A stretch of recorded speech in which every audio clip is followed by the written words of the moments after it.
এক বস্তা হতাশা নিয়ে শহরে জীবনে ফিরেছি। আর চাকরির কথা কি বলবো, এইচএসসি সার্টিফিকেট আছে, আর এদিকে কিছুদিন ডিগ্রিও পড়েছিলাম। তারপর পারিবারিক অভাবের কারণে লেখাপড়ার দরজা সেখানেই বন্ধ। তবে একটা পড়া এখনো চালু রয়েছে, সেটা হলো মানুষকে পড়া, মানুষকে বোঝা। এই সাবজেক্ট পাস মার্ক তোলাই বেশ কঠিন। বিচিত্র রকম মানুষ সব এই পৃথিবীতে, যাদের চেনা খুবই দুষ্কর। আমি কথাগুলো ভাবছিলাম আমার সামনে বসে থাকা কিছু মানুষের দিকে তাকিয়ে। তারা অনেকটা দূরে ছিল, তাই তাদের চেহারা আবছা দেখছিলাম। আর তখনই খেয়াল করলাম কেউ একজন আমার দিকে এগিয়ে আসছে। আবছা আবছা ভাবেই মনে হচ্ছিল ইয়াং কোনো মেয়ে। মেয়েটা এসে আমার সামনে দাঁড়ালো। এবার আমার চোখের আবছা ভাবটা ছাড়লো। আমি এক পলক মেয়েটাকে দেখে নিলাম। বাহ, মেয়েটা তো বেশ সুন্দরী। শুধু সুন্দরী বললে কম হবে, একটু বেশি সুন্দরী। তবে তার আধুনিক ড্রেসের সাথে তার সৌন্দর্যের কোনো ম্যাচ করছে না। আমি আবার ভাবনাতে চলে গেলাম। হঠাৎ এই এই কি সমস্যা আপনার? ভাবনা থেকে বেরিয়ে এসে স্বাভাবিকভাবেই বললাম, কোনো সমস্যা নেই তো? আমার দিকে এভাবে তাকিয়েছিলেন যে, পছন্দ হয়েছে? প্রশ্ন শুনে তো গলা শুকিয়ে কাঠ হয়ে গেছে। একে তো মেয়ে, তার উপর এত সুন্দরী মেয়ে, আর অদ্ভুত প্রশ্ন। আমি আমতা আমতা করে বলেই ফেললাম, না না। পছন্দ হয়নি তো তাকিয়েছিলেন কেন? আমার ফেসটা হয়তো ওই দিকে ছিল, কিন্তু দৃষ্টি অন্যদিকে দিয়েছিলাম। একা মুখের উপর বলে পছন্দ হয়নি। কি নাম আপনার? শুভ। আমি ইরা। আর আপনাকে চেনা চেনা লাগছে, তাই নামটা জিজ্ঞেস করলাম। ও, তারপরে ইরা নামের মেয়েটা আমাকে অবাক করে দিয়ে আমার কাজের স্থান, মানে আমি যে কোম্পানিতে পিয়ন হিসেবে চাকরি করি, তার কথা বলল। আপনি কি মিতালি অফিসের পিয়ন? জি জি। ও, আমার বাবা ওই কোম্পানির মালিক, আর আমার বাবার অফিসেই চাকরি করে। বাবার অফিসে আমি অনেক যাই। আপনি তো চা কফি এনে দেন। আমি আপনাকে চিনেছি, আপনি আমাকে চিনতে পারেননি কেন? আমি আপনার দিকে তাকাইনি, আর আমি মেয়েদের দিকে কম তাকাই। ওরে সাধু, শোনেন, আপনি তাকান, তবে বেশি ভাবনায় থাকেন, তবে আমাকে কখনো খেয়াল করেননি। জি, এটাও হতে পারে। আমিও হিতাহিত জ্ঞান বুদ্ধি হারিয়ে ফেলেছি। তোকে আপনি করে বলছি কেন? তুই তো পিয়ন। আচ্ছা শোন, জি ম্যাম বলে। তুই তো সাধারণ বগিতে যাবি, জি ম্যাম। আমি কেবিনে যাব। তুই আমার ব্যাগ দুটো একটু উঠাই দিবি, তারপর তোর আসনে গিয়ে বসবি, ঠিক আছে? জি ম্যাম, ঠিক আছে। রাগ করিস না, কুলি পাচ্ছি না। আর তোকে পেয়েছি, হার কাকে লাগে, চেনা মানুষ তো। জি ম্যাম। এত জিম্যাম করিস কেন? জি না, হ্যাঁ ম্যাম, ঠিক আছে, আমি ব্যাগ উঠাই দিব। ওকে ওকে। মালিকের মেয়ে, যথেষ্ট সম্মান দিতে হবে, আর যা বলবে সেটা তো করতেই হবে, না হলে আমার চাকরি তখনই গায়েব। এসব ভেবে লাভ নেই, আর ভাবনাতে হারিয়ে গেলে চলবে না, অ্যাক্টিভ থাকতে হবে। ট্রেন ঢাকা থেকে আসলো, আধ ঘন্টা পর ইঞ্জিন ঘুরিয়ে আবার ঢাকার উদ্দেশ্যে রওনা হবে। আমি ইরা ম্যামের ব্যাগ দুটো তার কেবিনে দিয়ে আসলাম। বকশিস স্বরূপ তিনি আমাকে 50 টাকা দিলেন। কোনো দ্বিধা না করে টাকাটা নিলাম, কারণ আমার আগে থেকে অভ্যাস আছে। টাকা নিয়ে চলে যাচ্ছিলাম, ইরা ম্যাম আবার ডাকলো। আর শোন শোন, জি ম্যাম বলেন। নামার সময় আবার তুই আসবি, ঠিক আছে? আচ্ছা। আবার ঘুমিয়ে যাস না কিন্তু। না ম্যাম, ঘুমাবো না। ওকে, যা। আমি আমার বগিতে গিয়ে উঠলাম। টিকিট সংগ্রহ করতে আমি অনেক দেরি করে ফেলেছি, তাই সিট হয়নি। পুরো রাস্তাটা দাঁড়িয়ে যেতে হবে। আশেপাশে তাকিয়ে দেখলাম অনেক সিট ফাঁকা। সামনের 2-1 স্টেশন পর এসব সিট আর ফাঁকা থাকবে না, তাই মনে মনে ঠিক করলাম সিটে বসবো না, দাঁড়িয়েই যাব। ট্রেন ছাড়লো, আমি দরজায় দাঁড়িয়ে আছি। ঠান্ডা হাওয়া আমার শরীরটাতে লাগছে। আমি ভাবনায় আবার ডুব দিলাম। ভাবতে লাগলাম পুরোনো দিনের কথা, মাঝে মাঝে নিজের ভবিষ্যতের কথাও ভাবলাম। তাতে যা ফলাফল পেলাম সেটা শূন্য, কারণ ভেতরে খুব হতাশা কাজ করছিল। অর্ধেক পথ আসতেই স্টেশন ছাড়াই ট্রেনটা থেমে যায়। যান্ত্রিক কোনো ত্রুটি হয়েছে হয়তো। 20 মিনিট পার হবার পর খবর পেলাম ভোরের আগে ট্রেন এখান থেকে এক চুলও নড়বে না। আর এখন রাত 1টা বাজে। এক একজন এক এক কথা বলছে। কেউ বলছে লাইনের সমস্যা, কেউ বলছে ইঞ্জিনে। আমি ওইসব কথা থেকে কান ফিরিয়ে নিয়ে নিজের ভাবনাতে আবার মন দিলাম। হঠাৎই এই শুভ, পেছনে তাকিয়ে দেখি ম্যাম দাঁড়িয়ে। জি ম্যাম বলেন। তুই উঠ। ম্যাম কিছু লাগবে? না, আমি একটু ট্রেন থেকে নামবো। ম্যাম, বাইরে নামা ঠিক হবে না, যে অন্ধকার, এর মধ্যে কি বিপদ লুকিয়ে আছে কে জানে। কিসের বিপদ? বাইরে সাপ বিচ্ছু অনেক কিছু থাকতে পারে। কিচ্ছু নেই, চল নিচে নামবো। এই হলো আড়ালের ঘরে দুলালি, মন যা চায় সেটাই করবে। ম্যামকে নিয়ে ট্রেন থেকে নামলাম। নেমে দেখি অনেকেই নিচে দাঁড়িয়ে আছে। কেউ বাসায় ফোন করে সমস্যার কথা বলছে, আবার কেউ সিগারেট টানছে। ম্যাম আমার সাথে কথা বলা শুরু করলো। দেখ, জায়গাটা অনেক সুন্দর, তাই না? অন্ধকারে তেমন কিছুই তো দেখা যাচ্ছে না। চোখ না, মন দিয়ে দেখতে হয়। তবে ম্যাম আকাশটা বেশ সুন্দর লাগছে, অনুজ্জ্বল তারাগুলো দেখা যাচ্ছে। আমি তো অনুজ্জ্বল অনেক কিছু দেখতে পারছি। কি ম্যাম? এই যে দেখ, একটা টি স্টল, চল যাই। এখন ওখানে গিয়ে কি হবে? চা খাবো, চল চল, বেশ মজা হবে। শীতের মধ্যে এত রাতে বাইরে চা খাওয়ার মজাটাই আলাদা। আমি তো আর মানা করতে পারবো না, মানা করলেই বকা দিবে। কেন যে এর সাথে দেখা হয়ে গেল, মনে হচ্ছে বাকি রাতটাই বেশ প্যারায় রাখবে। টি স্টলের কাছে পৌঁছাতে দেখি কিছু যাত্রী এখানে আগে এসেছে। এই দোকানটার আশেপাশে আর একটা দোকানও নেই। হাতে চা নিয়ে আমি দোকানিকে বললাম, চাচা, এমন একটা জায়গায় দোকান দিয়েছেন কি মনে করে? বাবা, সে অনেক কাহিনী।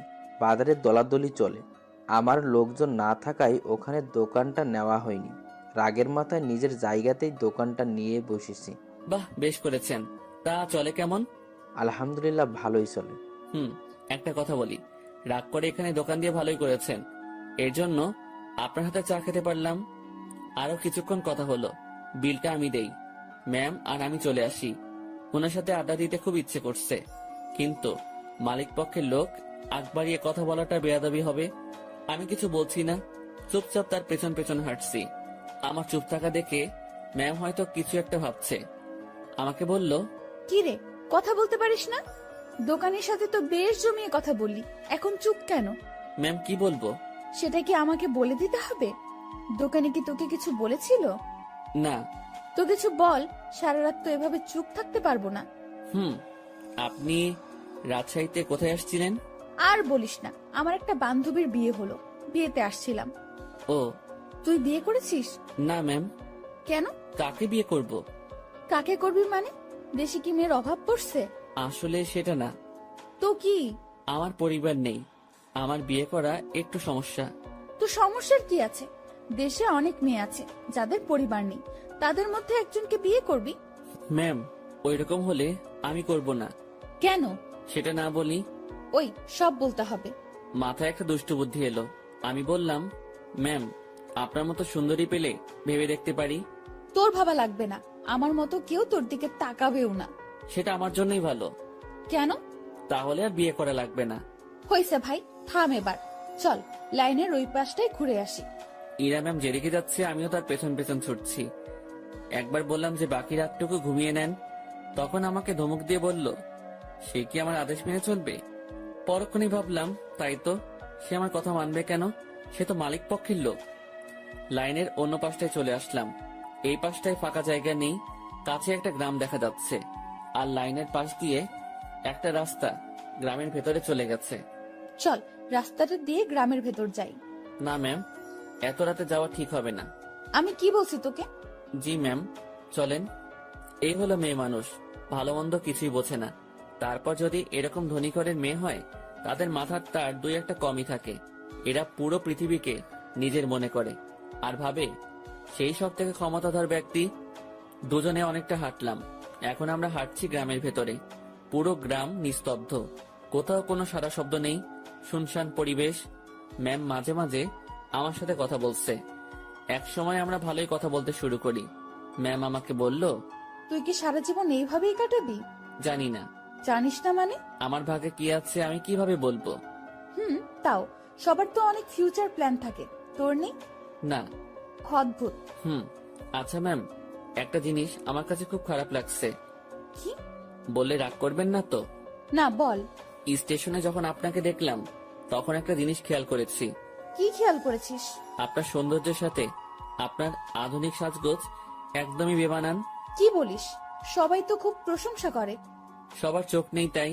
তো কেমন সাজলে আমাকে ভালো লাগবে? অতি সাধারণ। যেমন? এই যে হেয়ার কালার করেছেন, এটা চুলের সৌন্দর্য নষ্ট করেছে। আপনার ঠোঁটে। এই থাম। জি ম্যাম। তুই অন্ধকারে আমার ঠোঁট কিভাবে দেখলি? ওই যে বললাম না, স্টেশনে দেখেছি। উফ, বাদ দে তোর ডায়লগ, চুপচাপ হাঁটতে থাক। জি ম্যাম, আর সামনে না এগোই, আমরা চলে যাই। আর একটু যাব, তারপর ফিরবো। পরিবেশটা ভালোই লাগছে, রাতে এইভাবে গ্রামের মধ্যে দিয়ে কখনো হাঁটিনি। আমরা হাঁটতে হাঁটতে আরো সামনে এগোলাম। আর হঠাৎ দুজন লোক লাইট নিয়ে আমাদের সামনে আসলো। তাদের হাতে মাছ ধরার পলো, মাছ ধরতে যাচ্ছে মনে হয়। এই তোমরা কারা? এই গ্রামে আগে কখনো দেখিনি তো। ভাই, আমরা আসলে ট্রেনে যান্ত্রিক ত্রুটির কারণে মাঝপথে দাঁড়িয়ে গেছে, আর ট্রেন থেকে নেমে আমরা একটু হাঁটতে আসছি। এই তোমরা থামো, সব বুঝে গেছি সব, চলো আমাদের সাথে। কোথায় যাব? কোনো কথা না, চলো। লোক দুটো আমাদেরকে একটা বাড়ির ভেতর নিয়ে আসলো। আমি মনে মনে আল্লাহ আল্লাহ করছি, কি যে হবে। গ্রামের মানুষ এসব কিছুতে বেশ সিরিয়াস। রাত করে মেয়ে নিয়ে বাইরে দেখলে উল্টাপাল্টা ভাববে। আমাদের বেলায় ঠিক তাই হয়েছে। এরা শুধু আমার দিকে তাকিয়ে বারবার দেখছিল। আমিও মনে মনে বলছি, দেখেন কেমন লাগে। একজন বাড়ির গিন্নিকে ডাকা শুরু করলো। বুঝলাম এটা তার নিজের বাড়ি। লোকটির বয়সে আমাদের তাকিয়ে বলল, এরা কারা? ওরা বাড়ি থেকে পালায় আসছে, ওদের তুমি ঘরে নিয়ে যাও, আমি হুজুরের ডাইকা নিয়ে আসি। ভাই ভাই, হুজুরে ডেকে কি করবেন? বিয়া করায় দুমু তোমাদের। ভাই ভাই শোনেন, উনি আমার কিছু না, আমরা পালাই আসিনি। উল্টাপাল্টা কথা কইও না, চুপ থাকো। একটা মায়া তোমার সাথে এত রাতে ঘুরে, এর মানে কি আমরা বুঝি না? ভাই ভাই এমন করেন না। চান মিয়া, তুমি ওদের ঘরে নিয়ে যাও, আর বউ আমি যাইতেছি হুজুরের ডাকতে। আমাদের কাছে একজনকে রেখে লোকটি অন্ধকারে হাওয়া হয়ে গেল। কিছু একটা ঘটতে চলছে। আমি ইরার দিকে তাকালাম, দেখি সে আমার দিকে তাকিয়ে আছে। মুখটা কাঁচুমাচু করে রেখেছে সে। দুজনে কথা বলতে পারছি না। সময় যাচ্ছে আর লোকজন বাড়তে শুরু করে।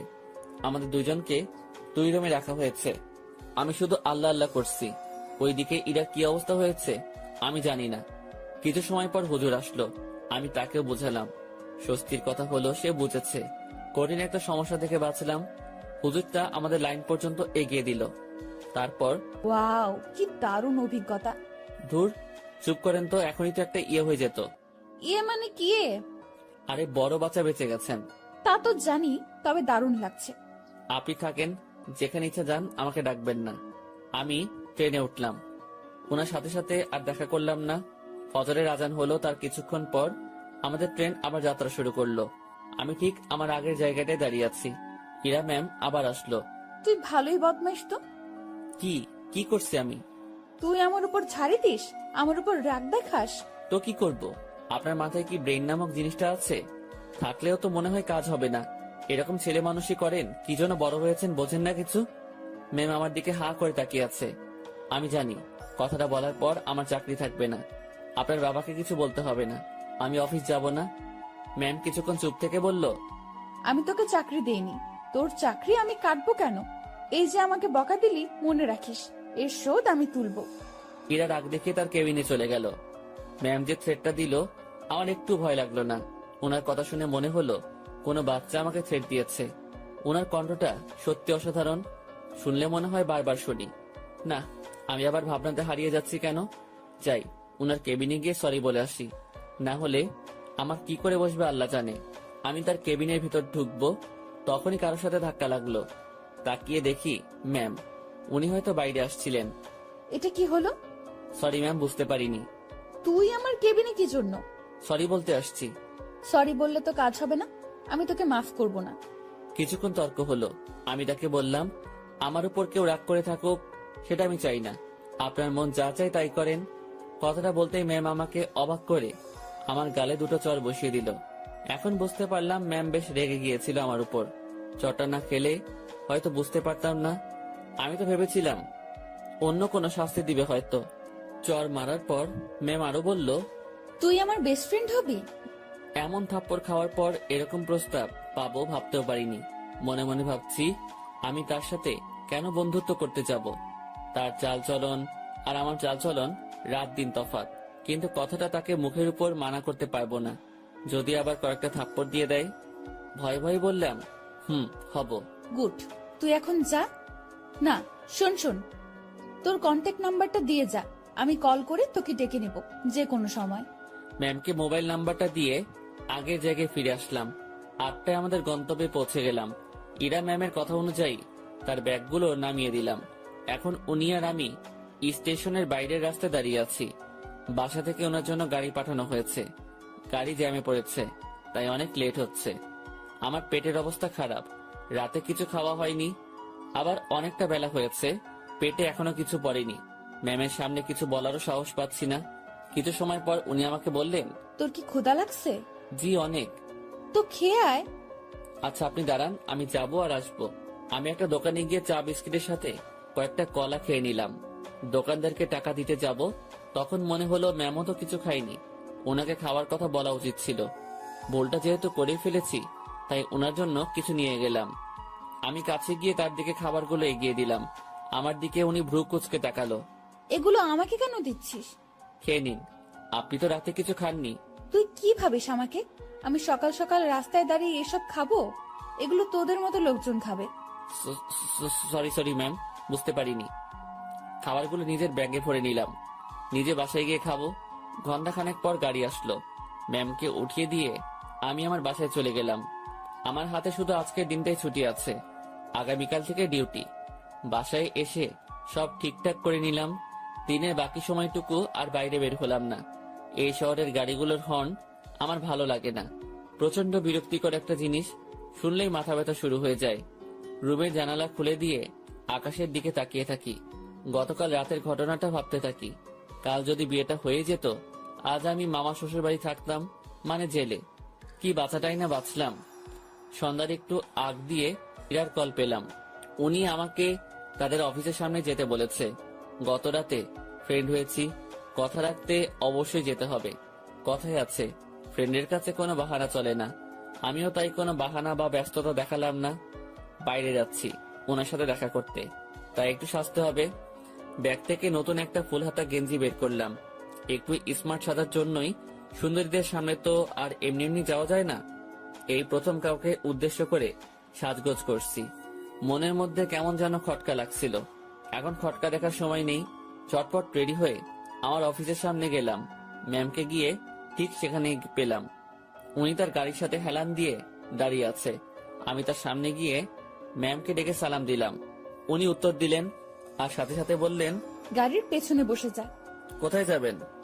আমার বন্ধুদের সাথে তোর পরিচয় করিয়ে দেব, সেখানেই নিয়ে যাচ্ছি। আমি আর কিছু বললাম না, তার গাড়ির পেছনে চেপে বসলাম। আধ ঘন্টা পর একটা রেস্টুরেন্টের সামনে গিয়ে ম্যাম গাড়ি থামালো। তারপর আমাকে নিয়ে রেস্টুরেন্টে ঢুকলো। আমি তার পিছু পিছু গেলাম। উনি একটা জায়গায় গিয়ে থামলো আর কিছু ছেলেমেয়ের সাথে গিয়ে কথা বলা শুরু করলো। বুঝতে পারলাম এরাই তার ফ্রেন্ড। এবার ম্যাম আমার দিকে তাকিয়ে বলল, বন্ধুরা, তোমাদের জন্য একটা গিফট এনেছি। কি রে দোস্ত, কে এটা?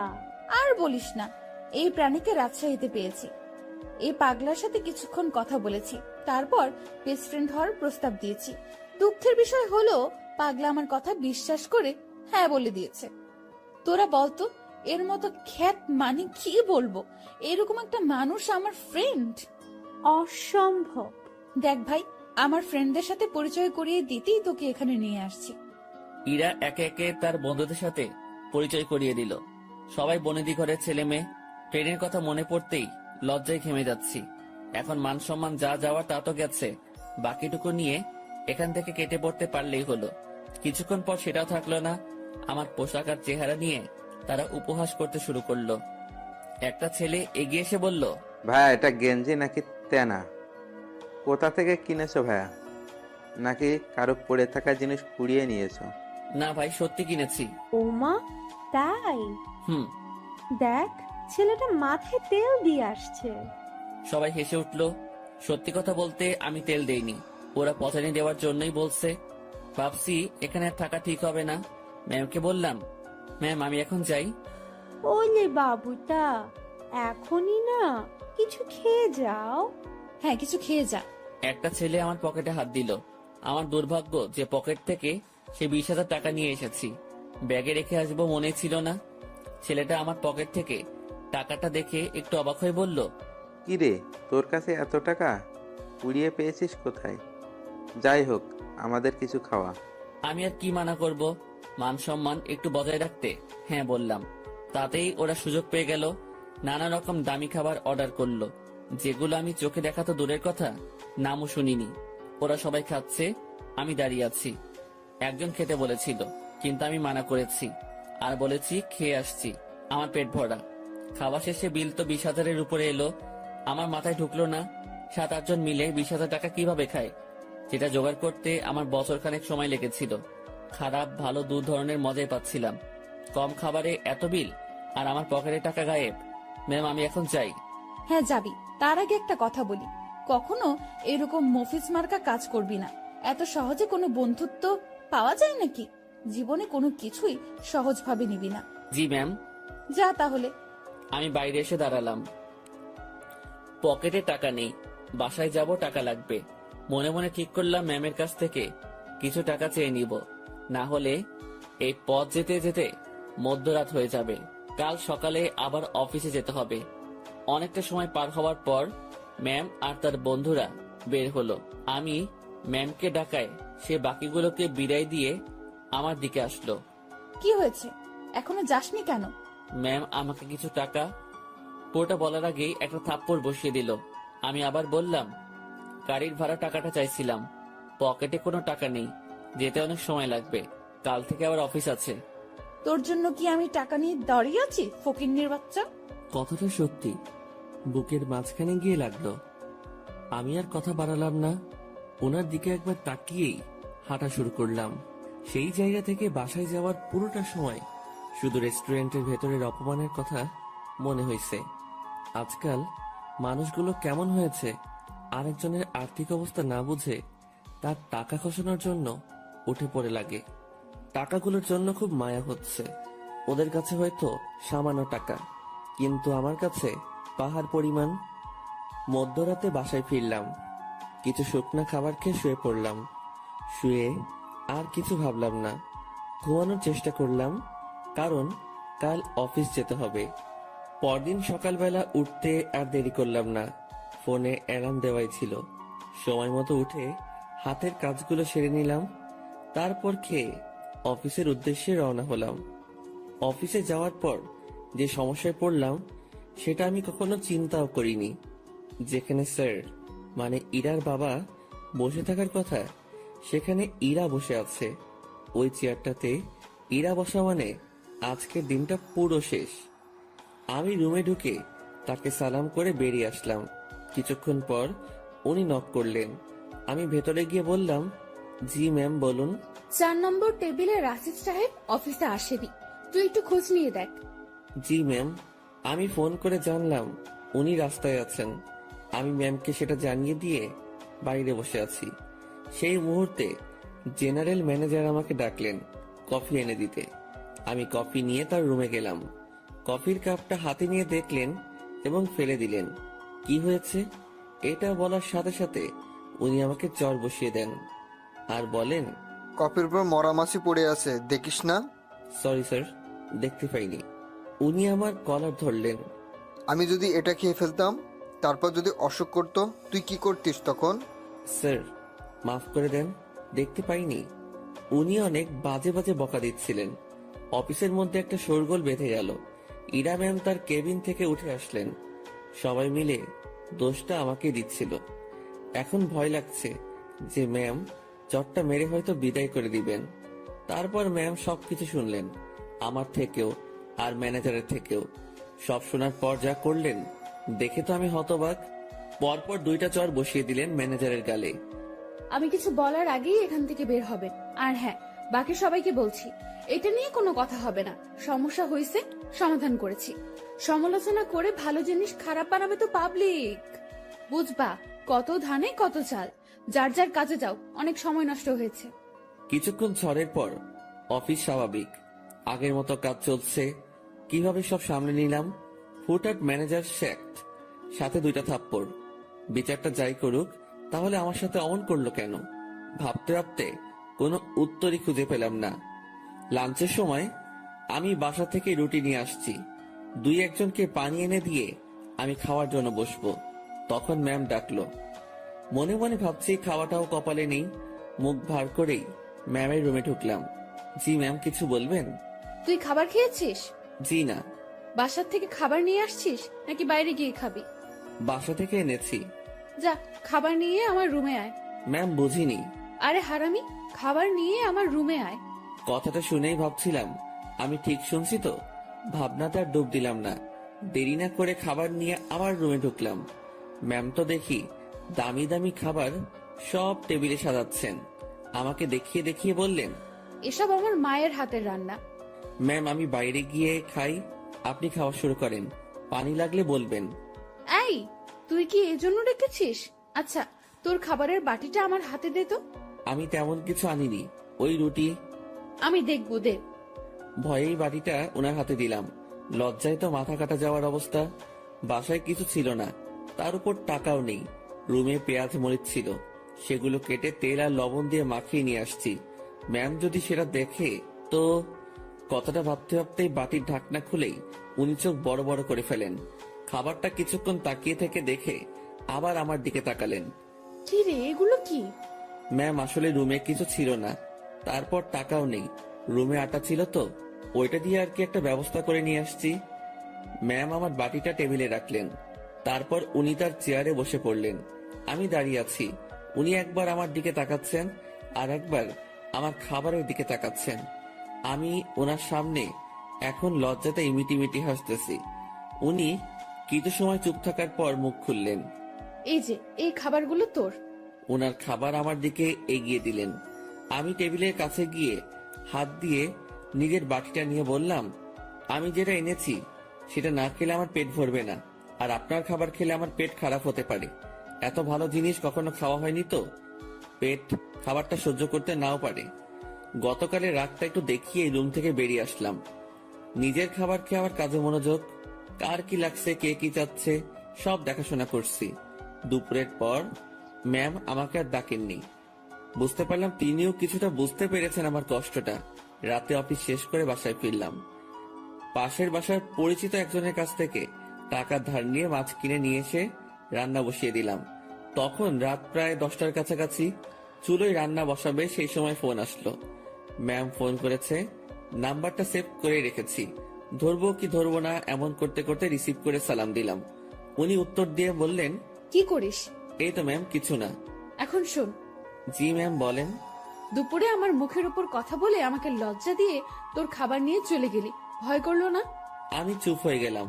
কি বলবো উত্তরে বুঝতে পারছি না। কি রে, কথা বলছিস না কি জন্য? ম্যাম, অফিসের কোনো কথা হলে বলেন। তুই আমার কথা ঘুরিয়ে নিস। আমি যা বলছি তার উত্তর দে। জি ম্যাম বলেন। ওভাবে খাবার নিয়ে চলে গেলি কেন? আপনার খাবার খেয়ে আমার ক্ষুধা মিটতো না। তাই না? জি। আমি বুঝতে পেরেছি, তুই আমার উপর রাগ দেখাচ্ছিস। সুযোগ ভালোই কাজে লাগাচ্ছিস। এখানে কিসের সুযোগ ম্যাম? আপনি আমাকে এখন মানা করে দিলে আমার সাথে তো আপনার এখনই কোনো অফিসিয়াল সম্পর্ক থাকবে না। ক্ষমতা আপনার হাতে, সুযোগ আপনার হাতেই। চুপচাপ রান্না শেষ করে খেয়ে আমাকে কল দিবি। ম্যাম, অফিসের কোনো বিষয়ে কথা বলবেন? না। তাহলে ফোন দিয়েন না, আমিও দিব না। তোর 24 ঘন্টাই ডিউটি। আমি ফোন দেওয়ার পর সময়টুকু অফিসিয়াল, ওকে? তাহলে বেতন বাড়িয়ে দিয়েন। ঠিক আছে, দিব। ঠিক আছে, দিব। তুই অবশ্যই ফোন করবি। আর হ্যাঁ, কাল অফিসে আসার সময় দুপুরের খাবার আনবি না। কেন ম্যাম? অফিসে না খেয়ে কাজ করতে হবে? তোর জন্য আমি খাবার নিয়ে যাব। ম্যাম, ওসব খাবার টাবার বাদ দিন, আমি আমার খাবারে সন্তুষ্ট। তুই যদি কাল অফিসে তোর রান্না করা কিছু নিয়ে আসিস তো মনে রাখবি, তোকে শুধু অফিস থেকে না, দুনিয়া থেকেই বিদায় করে দিব। আমি কিছু বলতে যাব তখনই ম্যাম ফোনটা রেখে দিল। তুই যদি কাল অফিসে তোর রান্না করা কিছু নিয়ে আসিস তো মনে রাখবি, তোকে শুধু অফিস থেকে না, দুনিয়া থেকেই বিদায় করে দিব। আমি কিছু বলতে যাব তখনই ম্যাম ফোনটা রেখে দিল। মনে মনে ভাবছি, এত আদিক্ষেতা দেখানোর কি আছে? আমি তার অফিসের সামনে একজন পিয়ন, আর এমন ব্যবহার করছে। মনে হয় না, ছি ছি ছি, কি সব কথা ভাবছি আমি। পরদিন সকাল সকাল উঠে আর রান্না করলাম না। সকালে নাস্তাটা বাইরে করেই অফিসে রওনা হলাম। অফিসে গিয়ে দেখি ম্যাম আগে এসেছেন। প্রতিদিনের মতো হাজিরা দিলাম। উনি আমাকে দেখে তেমন কিছু বললেন না। দুপুর পর্যন্ত স্বাভাবিকভাবেই কাজ করলাম। দুপুরের খাবার সময় ম্যাম তার রুমে ডাকে। আমি জানি উনি আমার জন্য খাবার নিয়ে আসছে। খুব লজ্জা লাগছিল। রুমের একপাশে খাবার খাওয়ার জন্য সুন্দর একটা ব্যবস্থা ছিল। ম্যাম আমাকে ওখানটায় বসতে বলে, আর আমার সামনাসামনি উনিও বসে যান। উনি একটা প্লেটে খাবার নিয়ে আমাকে দেয়, আরেকটা উনি নেন। আমি প্লেটে হাত দিতে পারছিলাম না, খুব ভয় কাজ করছিল। এত বড় একজন মানুষের সামনে খাবার খাওয়া চারটেখানি কথা না, তার উপর সামনে এত সুন্দরী মেয়ে বসা। ম্যাম আমার দিকে খেয়াল করে বলল, তুই হাত দিয়ে খাবি না খাওয়াই দিব? জি না ম্যাম। একটা কথা, কি? আমি খাবার বাইরে নিয়ে গিয়ে খাই। এখানে খাইতে তোর সমস্যা কোথায়? ম্যাম সত্যি বলতে ভয় করছে। কি ভয়? আরে ভয় কি জন্য পাচ্ছিস?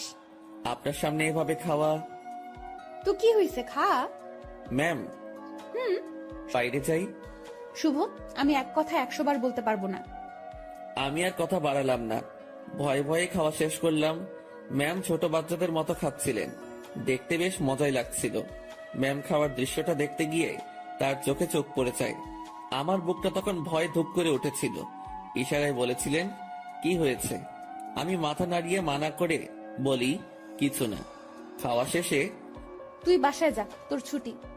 জি ম্যাম। কেন? আমি দিয়েছি তাই। বাসায় তো কোনো কাজ নেই আমার। এত কথা বলতে তোকে কে বলেছে?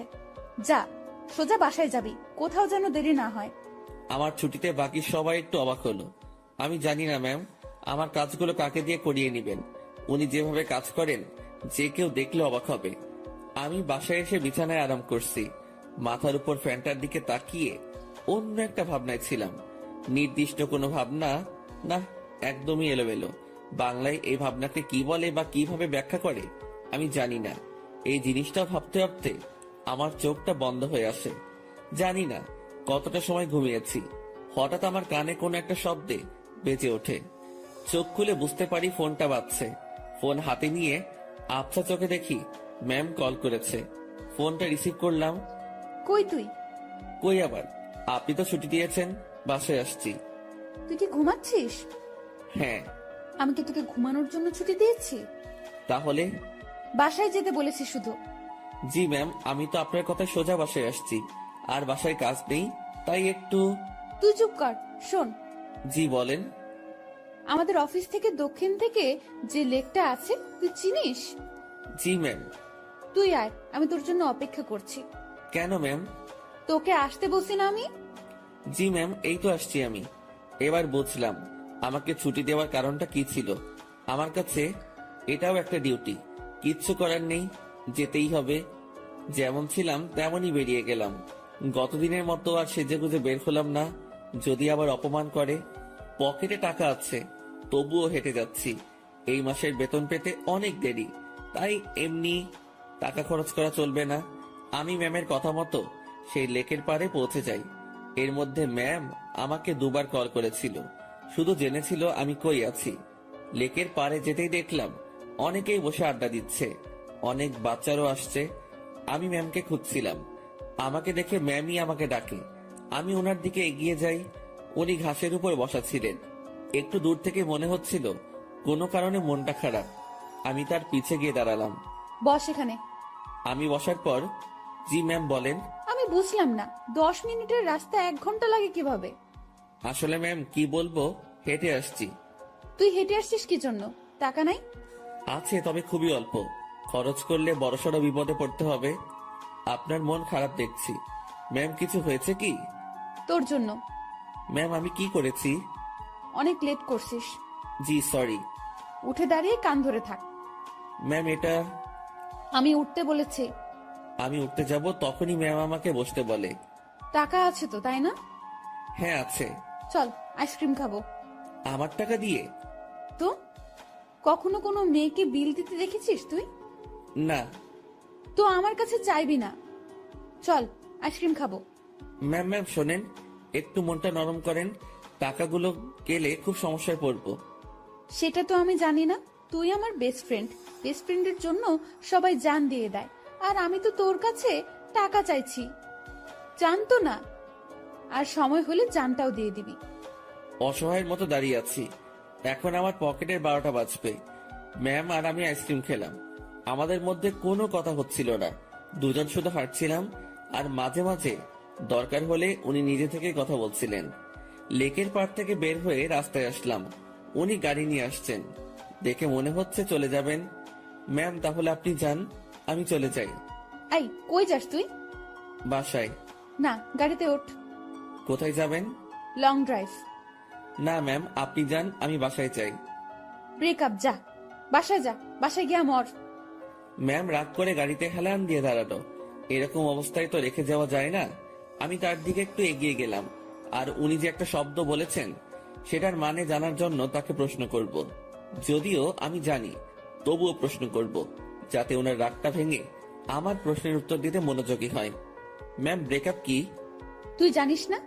ন্যাকামো করিস? সত্যি জানি না। তোর আমার যে বন্ধুত্ব আছে সেটা কাটাকাটি, এটার মানে ব্রেকআপ। ওহ ম্যাম, আপনার মধ্যে তো এরকম কিছু নেই। শুভ, আমি তোকে বলছি না তুই আমার বেস্ট ফ্রেন্ড? আপনি তো বলেছেন যে এটা মিথ্যা ছিল। গাড়িতে ওঠ, সব বলছি। কথা বাড়ালাম না। গাড়ির পেছনে দরজা খুলতে যাব, তখনই ওই হাদারাম, কি করিস? বসবো না। সামনে। পেছনে কেন? সামনে। হ্যাঁ রে গাধা, ওঠ। গাড়িতে উঠলাম। ম্যাম ড্রাইভিং সিটে আর আমি তার পাশে। সন্ধ্যা হয়ে আসছে। ম্যাম এবার আমার সাথে বেশ ফ্রি ভাবে কথা বলা শুরু করলো। আমি কিন্তু কুমিল্লা যাচ্ছি। এত দূর কেন? আরে লং ড্রাইভ তো, আর রাগ ভাঙাতে সময় লাগবে। কিসের রাগ? তুই আমার উপর রেগে আছিস, আমি জানি। আমি আপনার উপর কি জন্য রাগ করব? ওই যে রেস্টুরেন্টে সেই ঘটনার জন্য। না ম্যাম, কি যে বলেন। ওই দিন আপনারও মজা করেছেন, আমিও মজা পেয়েছি। ওরে শুভ, আমাকে কি বাচ্চা মনে হয় আপনার? এত বড় একটা প্রতিষ্ঠান চালাচ্ছি, আমার মাথায় কি এতটুকু বুদ্ধি নেই যে কোনটা সত্যি আর কোনটা মিথ্যা আমি বুঝবো না? না, বুদ্ধি তো আপনার অনেক আছে। হয়েছে, শোন আমি কি বলি। বলেন। রাতে কি খাবি বল? সন্ধ্যায় তো অনেক কিছু খেলাম, রাতে আর কি খাবো? না, তাও কিছু শুকনো খাবার নেই, আর দুটো পিৎজা। আপনার ইচ্ছা। ম্যাম, ভয় করছে আমার। কেন? আপনার বাবা যদি জানে অফিসের পিয়নকে নিয়ে ঘুরতে বেরোইছেন। কিভাবে জানবে? আমি তো বলবো না। আমি যে অফিসে যাব না সেটা তো জানতে পারবে। সেটা আমি দেখে নিব, তোর এত চিন্তা নেই। এখন বল আমাকে মাফ করেছিস কিনা। আপনি তো দোষ করেননি। তোকে যে কি করব আমি, দেখ। আর রাগ করে থাকিস না, ভুল করে ফেলেছি। আমি রাগ করিনি তো। আমি তোর চোখে মুখে রাগ দেখতেছি। আচ্ছা, রাগ নেই আমার উপর, সত্যি তো? হ্যাঁ সত্যি। সত্য নাকি মিথ্যা সব টের পাবো। আমি যা বলবো সেটা যদি না করিস তাহলেই বুঝবো তুই এখনো রেগে আছিস। না, কি যে বলেন, আপনার তো সব কথাই শুনি।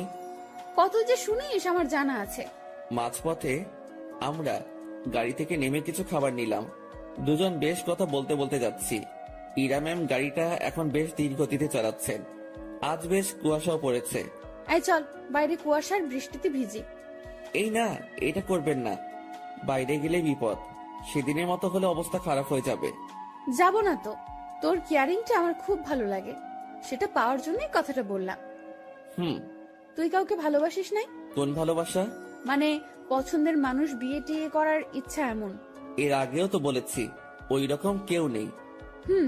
কাউকে দেখে পছন্দ হয় না? না, প্রায় সবার মধ্যেই ভেজাল আছে। ভেজাল মানে? মানে আর কি, এখন তো প্রেমের বাজার চলে। বাজারটা বেশ গরম। এক একজন 10-12টা প্রেম করে, তার উপর ওয়েটিং এ রাখে।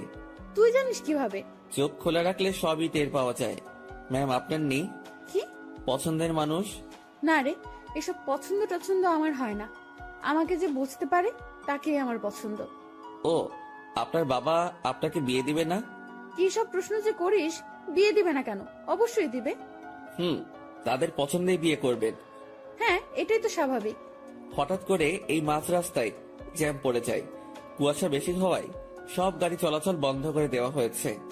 ম্যাম গাড়ির হেডলাইটটা অফ করলো। তারপর কোথা থেকে যেন একটা চাদর বের করলো। আপনি কি এখন ঘুমাবেন? না, শীত করতেছে প্রচুর, গায়ের উপর দিয়ে রাখি। আমি বাইরে তাকালাম। কুয়াশায় কিচ্ছু দেখা যাচ্ছে না, তবুও তাকিয়ে আছি ম্যামের দিকে। তো আর তাকিয়ে থাকা যায় না, তার দিকে তাকালে চোখ ফেরানো যায় না, সেই জন্য তাকানোটাই বিপদ। কি রে, তুই এরকম চুপচাপ থাকবি? আমি আসলে তাকিয়ে থাকতে চাইনি, ভাবনার কথা বাস্তবে ভুলে বলে ফেললাম। কি তাকিয়ে থাকতে চাস মানে? না ম্যাম, মানে ওই যে আমার খুব শীত করতেছে, কথা থেকে বাঁচার জন্য বললাম। আগে বলবি না? আয় চাদরের মধ্যে। মনে মনে ভাবছি আরেক বিপদ। কি হলো, আয়। না ম্যাম, ঠিক আছে, শীত কমে গেছে। ভয় পাচ্ছিস তাই না? ভয় নেই, কাছে আয়। আরে খুব কাছে না, চাদরটা বড়, তুই একটু কাছে আসলেই হয়ে যাবে। একটু কাছে গেলাম। ম্যাম আমাকে চাদরের একটা মুড়ি দিল। আমি সেটা আমার পাশে ঘিরে পিঠের সাথে লাগিয়ে নিলাম। এবার আমি কাঁপতেছি, তবে সেটা শীতে না, ভয়ে। কাঁপুনি রেখে ম্যাম বলল, ওরে আল্লাহ, তোর এত শীত করতেছে। এখন ঠিক হয়ে যাবে। আমি জানি ঠিক হবে না। কথাটা বলে ম্যাম আমার খুব কাছে আসলো, তবে তার শরীরের সাথে কোনো স্পর্শ লাগেনি। অনেক চেষ্টা করে নিজের কাপড়ই থামালাম। ম্যামের চোখে ঘুম ঘুম ভাব এসে গেছে। ম্যাম, আপনি তো ঘুমাচ্ছেন। কই না তো। আপনার কি খুব ঘুম পাচ্ছে? অনেক। ম্যাম ধীরে ধীরে বেশ সুন্দরী হয়ে উঠছে। শুনেছি সুন্দরী মেয়ে ঘুমালে আরো বেশি সুন্দরী লাগে। আজ সেটা সামনে থেকে দেখলাম। আমি যদি ওনার বর হতাম, এখন কাছে নিয়ে বুকের মধ্যে রাখতাম। পরক্ষণে মনে পড়ল, কি সব ভাবছি আমি। ছি ছি ছি, এসব কি আসছে মাথায়। ম্যাম ঘুমে আর ঠিক থাকতে পারে না। আমার খুব কাছে আসে, আমার কাঁধের উপর তার মাথা রাখার চেষ্টা করছে। এবার সব ভুলে যাই আমি, নিজে থেকে তার দিকে এগিয়ে যাই, আর উনি তার মাথা আমার কাঁধের উপর রাখে। বুকের মধ্যে হাতুড়ি পেটা হচ্ছে। ওনার নিঃশ্বাস আমার টি শার্টে লাগার পরপরই আমার কেমন যেন একটা অনুভূতি কাজ করছে। না পারছিলাম তখন বুঝতে, না পারছিলাম ভাবতে। কিছুক্ষণ ঘুমানোর পর ম্যাম জাগ না পায়, আমি জেগেই আছি। একটুর জন্য চোখ বন্ধ করিনি। ম্যাম উঠে দেখলো সে আমার কাঁধে মাথা রেখে শুয়ে আছে। ঘাটটা দ্রুত উঠিয়ে দিয়ে বলল, সরি আমি ঘুমের মধ্যে। ম্যাম, আমি আপনার কাছে গিয়েছি, দেখছিলাম আপনি ঝিমুনি দিয়ে বারবার পড়ে যাচ্ছিলেন। হুম। ম্যাম লজ্জা পেয়েছে, লজ্জা মাখা মুখ নিয়ে বলল, রাত অনেক হয়েছে, এখন যা এনেছি সব খেয়ে নি। জি ম্যাম, আপনার ইচ্ছে। তুই সব আমার উপর নির্ভর করিস কি জন্য? নিজে কিছু বলতে পারিস না? জি ম্যাম, এখনই খাবো। এই, সেটা আমার বলার পর। আমরা খাবার খাওয়া শুরু করলাম। হঠাৎ পুলিশ এসে নক করলো। আমরা গাড়ি থেকে নামলাম। ইরা পুলিশের সাথে কথা বলছিল। আপনারা কোথায় যাচ্ছেন? কুমিল্লা 14 গ্রাম। উনি আপনার কে হন? বর। উনি দূরে দাঁড়িয়ে আছেন কেন? ভয় পাচ্ছে নাকি? এই, তুমি এখানে আসো।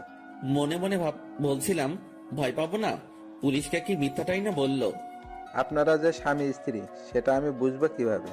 এইটারও প্রমাণ লাগবে। হ্যাঁ। আমার চাচু আবু সাইদ পুলিশ কমিশনার। কি নাম বললেন? আবু সাইদ। উনি তো ঢাকায় থাকেন, তাই না? হ্যাঁ। আপনারা ঢাকা থেকেই আসছেন? হ্যাঁ, ঢাকা থেকেই তো আসবো। সাইদকে আমি চিনি, উনি আমার বন্ধু। দাঁড়াও, আমি এখনই ফোন করছি। তুমি আগে বললা না। সরি মামুনি। ইরা তো পড়লো মহা বিপদে। তার চাচাকে যদি বলে দেয় বরকে নিয়ে ঘুরতে যাচ্ছে, তাহলে তো ইরা শেষ। এখন সে এই পুলিশকে না করতেও পারবো না। এদিকে তার চাচা ফোনটা রিসিভ করেছে। দুজন বন্ধু একে অপরের খোঁজ নেওয়ার পর পুলিশটা ইরার কথা বলল। ইরার চাচা বড় সড়ো এক ধাক্কা খেলো। পুলিশ আমাদের বিদায় জানালো। আমরা গাড়িতে গিয়ে বসলাম। ইরা তো ভয় শেষ। একটু পরেই ইরার ফোনটা বেজে উঠলো।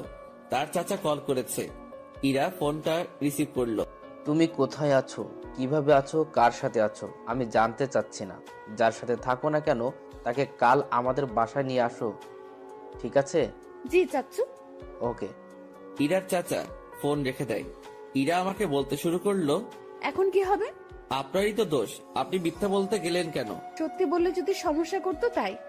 আর আমি আগে থেকেই ভেবে রেখেছি কত সমস্যা হলে এগুলো বলবো। কিন্তু এই হারামি পুলিশটা যে চাচার বন্ধু কে জানতো? আচ্ছা, টেনশন করেন না, বাসায় গিয়ে সত্যি কথাটা বলে দিবেন, হয়ে যাবে। ভয়টা আমাকে নিয়ে না, তোকে নিয়ে। কেন? জানি না কি হবে। ওরা তোকে কি বলবে, আমি কিভাবে সামলাবো বুঝতে পারছি না। এই মুহূর্তে আমি বা তাকে কি বলবো বুঝতে পারছি না। ভাবছি এর সাথে থাকলেই সমস্যায় পড়তে হয়। ম্যাম বেশ টেনশনে পড়ে গেছে। একবার আমার দিকে তাকাচ্ছে, আরেকবার বাইরে। ম্যামের অবস্থা দেখে বেশ মায়াই হচ্ছিল। মিথ্যা বলে উনি বড় ফাঁসা ফেসে গেছেন। তার টেনশন কমানোর জন্য আমি তাকে ডেকে বললাম, ম্যাম। বল। আমি বলি কি, এত টেনশন করে লাভ নেই, যা হবার হবে। আর সত্যিটা বললে হয়তো উনারা বুঝতে পারবে। সত্যিটাই বা কিভাবে বলবো? আমার তো তাদের সামনে কথা বলতে ভয় হাত পা কাঁপবে। আচ্ছা ম্যাম, ওনাদের সাথে আমি কথা বলবো। আরে তোর সাথে ওনারা কথাই বলবে না। সেটা দেখা যাবে, আগে তো বাসায় যাই। রাতটা কাটলো জেগে জেগেই। রাতের শেষ ভাগে যানজট কেটে গেল। আমরা ঢাকায় ফিরলাম আর সোজা ম্যামের বাসার সামনে পৌঁছে গেলাম। ম্যাম আমাকে বাইরে রেখে ভেতরে গেলেন। ভেতরে তার সাথে কি হচ্ছিল সেটা আমার কাছে অজানা। হয়তো তাকে বকা দিচ্ছে। কিছু সময় পর ম্যামের সাথে পুরো পরিবার আসলো। আমি তো দেখেই ভয়ে শেষ। ম্যামের বাবাকে দেখে আরো ভয় লাগছিল, কারণ উনি তো আমাকে চেনেন। স্যার আমার কাছে এসে বললেন, তুই আমাদের অফিসের পিয়ন, তাই না? জি স্যার। আশেপাশে সবাই হেসে উঠল। ইরার চাচা তাকে ডেকে বলল, আরে এত মানুষ থাকতে তুই কিনা একটা পিয়নের সাথে লং ড্রাইভে গিয়েছিলি? ইরা চুপ, কারণ সে এখানে কিছুই বলতে সাহস পাবে না। চুপচাপ থাকতে হবে তাকে। তোকে যেন অফিসে না দেখি, ঠিক আছে? জি স্যার। আমি চলে আসলাম তাদের ওখান থেকে। বাইরে এসে দীর্ঘ একটা নিঃশ্বাস ফেললাম। যাক, তেমন বকা দেয়নি, ম্যামকেও হয়তো কিছু বলেনি। নিজের বাসায় আসলাম। 2 দিন পর খাওয়া দাওয়া বন্ধ হয়ে যাবে। বিছানায় শুয়ে শুয়ে ভাবছি, এখানে না থাকতে পারলে চলে যাব। দিনটা কোনো রকমে পার করলাম। পরদিন ঘুম থেকে জাগনা হয়েছে, কিন্তু বিছানা ছেড়ে উঠতে ইচ্ছা করছে না। মোবাইলটা হাতে নিলাম, দেখি বিকাশ কোম্পানি থেকে মেসেজ। বিরক্তি নিয়ে ফোনটা রেখে দিলাম। শুয়ে শুয়ে টাকার কথা ভাবছি, এমন সময় মনে হলো স্ক্রিনে মনে হয় কিছু দেখছিলাম। ঝটপট মোবাইলটা হাতে নিয়ে দেখি 25,000 টাকা আমার অ্যাকাউন্টে কে যেন পাঠিয়েছে। আর একটা মেসেজ আছে, এটা ম্যামের নম্বর। মেসেজটা সিন করে দেখতে পেলাম উনি শুধু ব্রেকআপ লিখে পাঠিয়েছেন। নিজে নিজে শিওর হলাম টাকাটা উনি পাঠিয়েছেন। হয়তো আমার প্রতি তার দয়া হয়েছে। যাক, আমার একটু ভালোই হলো, কাজ খুঁজতে সুবিধা হবে। ম্যামের সাথে দেখা হলে ধন্যবাদ দিব। আমার রুমের দরজায় কারো নক। আলসিমি ছেড়ে উঠে দরজা খুললাম। পাশের বাসার বড় ভাই এসেছে, যার কাছ থেকে আমি টাকা ধার করে এনেছি। ভাই, আমার টাকাটা খুব প্রয়োজন, তুই যেভাবে পারিস টাকাটা দে। ভাই, আমি তো বলেছি কয়েকদিন পর দিতে পারবো। না ভাই, আমার খুব দরকার। আচ্ছা, আপনি বাসায় যান, আমি টাকা নিয়ে আসছি। দরজা লাগিয়ে দিয়ে ফোনটা হাতে নিব, তখনই আবার দরজায় নক। কেমন যেন খুব রেগে গিয়ে দরজাটা খুলেই বলি, আরে ভাই, বললাম তো দিয়ে আসবো। একটু ধমকে সুরে বলেছি। আমার এমন করে বলাটা ভুল হয়েছে, কারণ সামনে ম্যাম দাঁড়িয়ে আছে। এখন কি বলবো, কিভাবে কথা কাটিয়ে নিব, এসব ভাবতে ভাবতে ম্যাম নিজে প্রশ্ন করলো, কি সমস্যা, এত রেগে আছিস কেন? আপনি এখানে? আমি বেশ অবাক, কারণ তাকে এখানে এভাবে কখনো আশা করিনি। আমার সামনে থেকে সর কুত্তা, ভেতরে যাব। আমি সরে দাঁড়াতে উনি ভেতরে ঢুকলেন। তারপর আমার বিছানায় নিজের শরীরটা এলিয়ে দিলেন। ফ্রেশ হয়ে নে। আজকে আবার কোথাও যাবেন নাকি? আরে না, তুই যা, ফ্রেশ হয়ে নে, কথা আছে। আচ্ছা, আমি বাইরে থেকে আসছি একটু। ওকে। আমি বাইরে এসে টাকা উঠে বড় ভাইকে থামিয়ে আসি। উনি যদি আবার আসতেন, আমার রুমে মেয়ে দেখে হয়তো ভিন্ন কিছু ভাবতো। রুমে এসে দেখি ম্যাম ঘুমিয়ে গেছে। আমি ফ্রেশ হয়ে নিলাম। কাজ শেষে উনার দিকে তাকিয়ে ভাবছি, এই মেয়েটার যে কি হয়েছে। উনি চোখ খুলে বললেন, খাওয়া হয়েছে? না। টাকা না পাঠিয়ে দিলাম, এখনো খাসনি কেন? উঠতে তো হবে। যা, বাইরে থেকে খাবার নিয়ে আয়, একসাথে খাবো। ম্যাম, আপনি এই পরিবেশে খেতে পারবেন না। তুই পারলে আমিও পারবো। কথা বাড়িয়ে লাভ নেই, এই মেয়ে আমার কথা শুনবে না। বাইরে গিয়ে টাকা উঠিয়ে ভাইকে দিলাম, আর ম্যামের কথা মতো খাবার নিয়ে আসলাম। খাবারটাও সকাল সকাল বিরিয়ানি। কি নিব ভেবে না পেয়ে এটা নিয়ে ফিরলাম। এসে দেখি ম্যাম আবার বিছানা উঠাচ্ছে। ম্যাম ম্যাম, ছি ছি ছি, কি করেন? এবার এটা যদি আপনার পরিবার জানে তো আমাকে মেরেই ফেলবে। ভাই, আপনি যান। ও সরি ম্যাম, আপনি চলে যান। চুপ থাক। খাবার এনেছিস? জি। তোর সাথে তো ব্রেকআপ হয়েছে আমার, তাই না? আমি কিভাবে জানবো? ওই যে সকালে মেসেজ করলাম।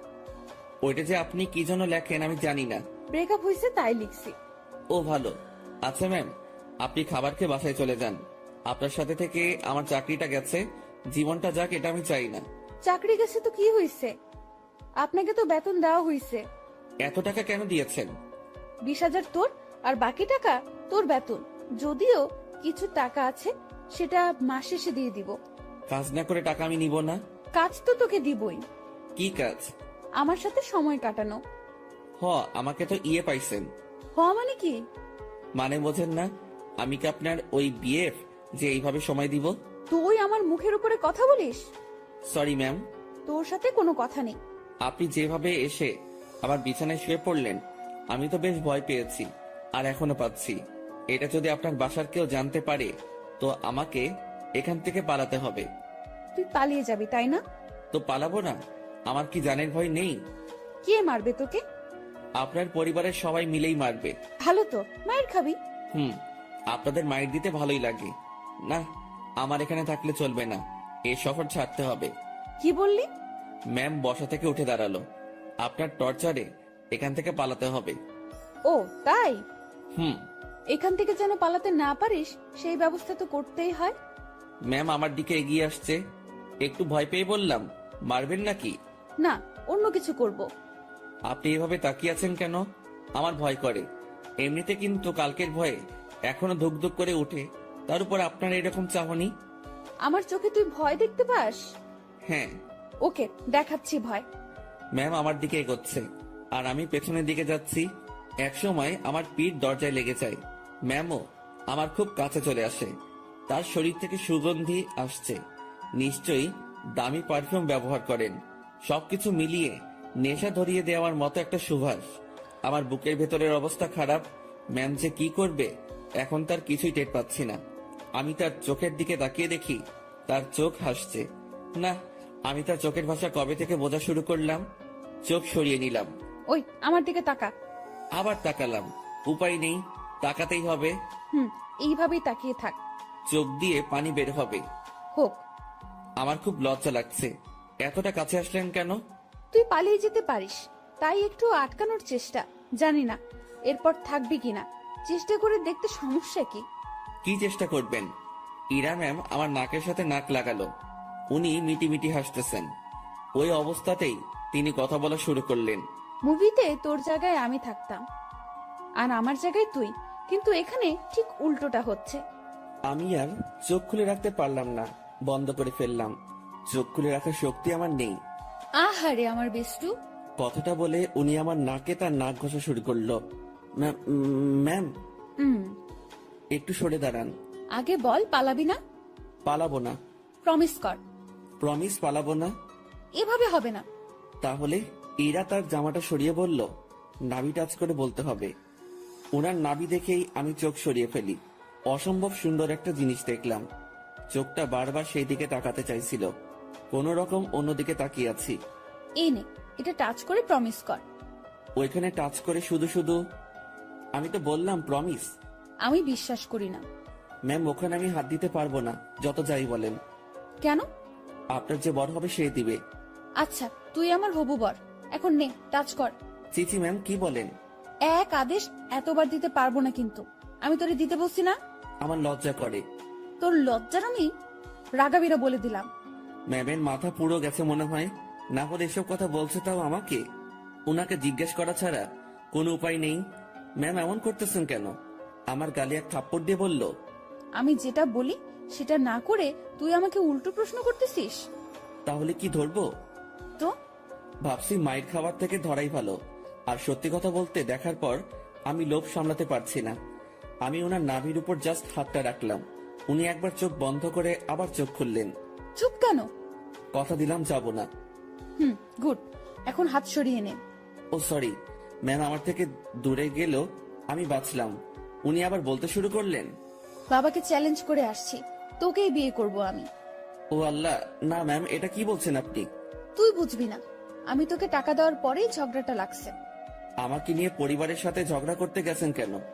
ওরা আমার চরিত্র নিয়ে কথা উঠাইছে, তারপর আমাকে বলেছে তোর সাথে নাকি আমার প্রেম আছে। আচ্ছা, মাথা ঠান্ডা করেন।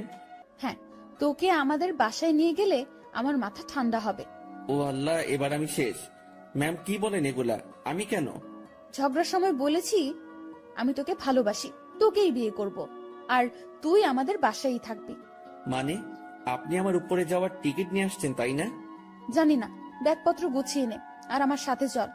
এইমাত্র বললেন জাস্ট না পালালেই হবে, এখন আবার বলছেন আপনাদের বাসায় নিয়ে যাবেন। দেখে নিলাম তুই আমার উপর কতটা দুর্বল আর কতটা ভালোবাসিস। না, আপনি কি যে বলেন। আমি আপনাকে সাধু, হইছে, অনেক হইছে। দেব দেব করে আমার দিকে তাকিয়ে থাকিস, আবার আমার নাভির দিকে তাকিয়েছিলি। আমি বুঝি না।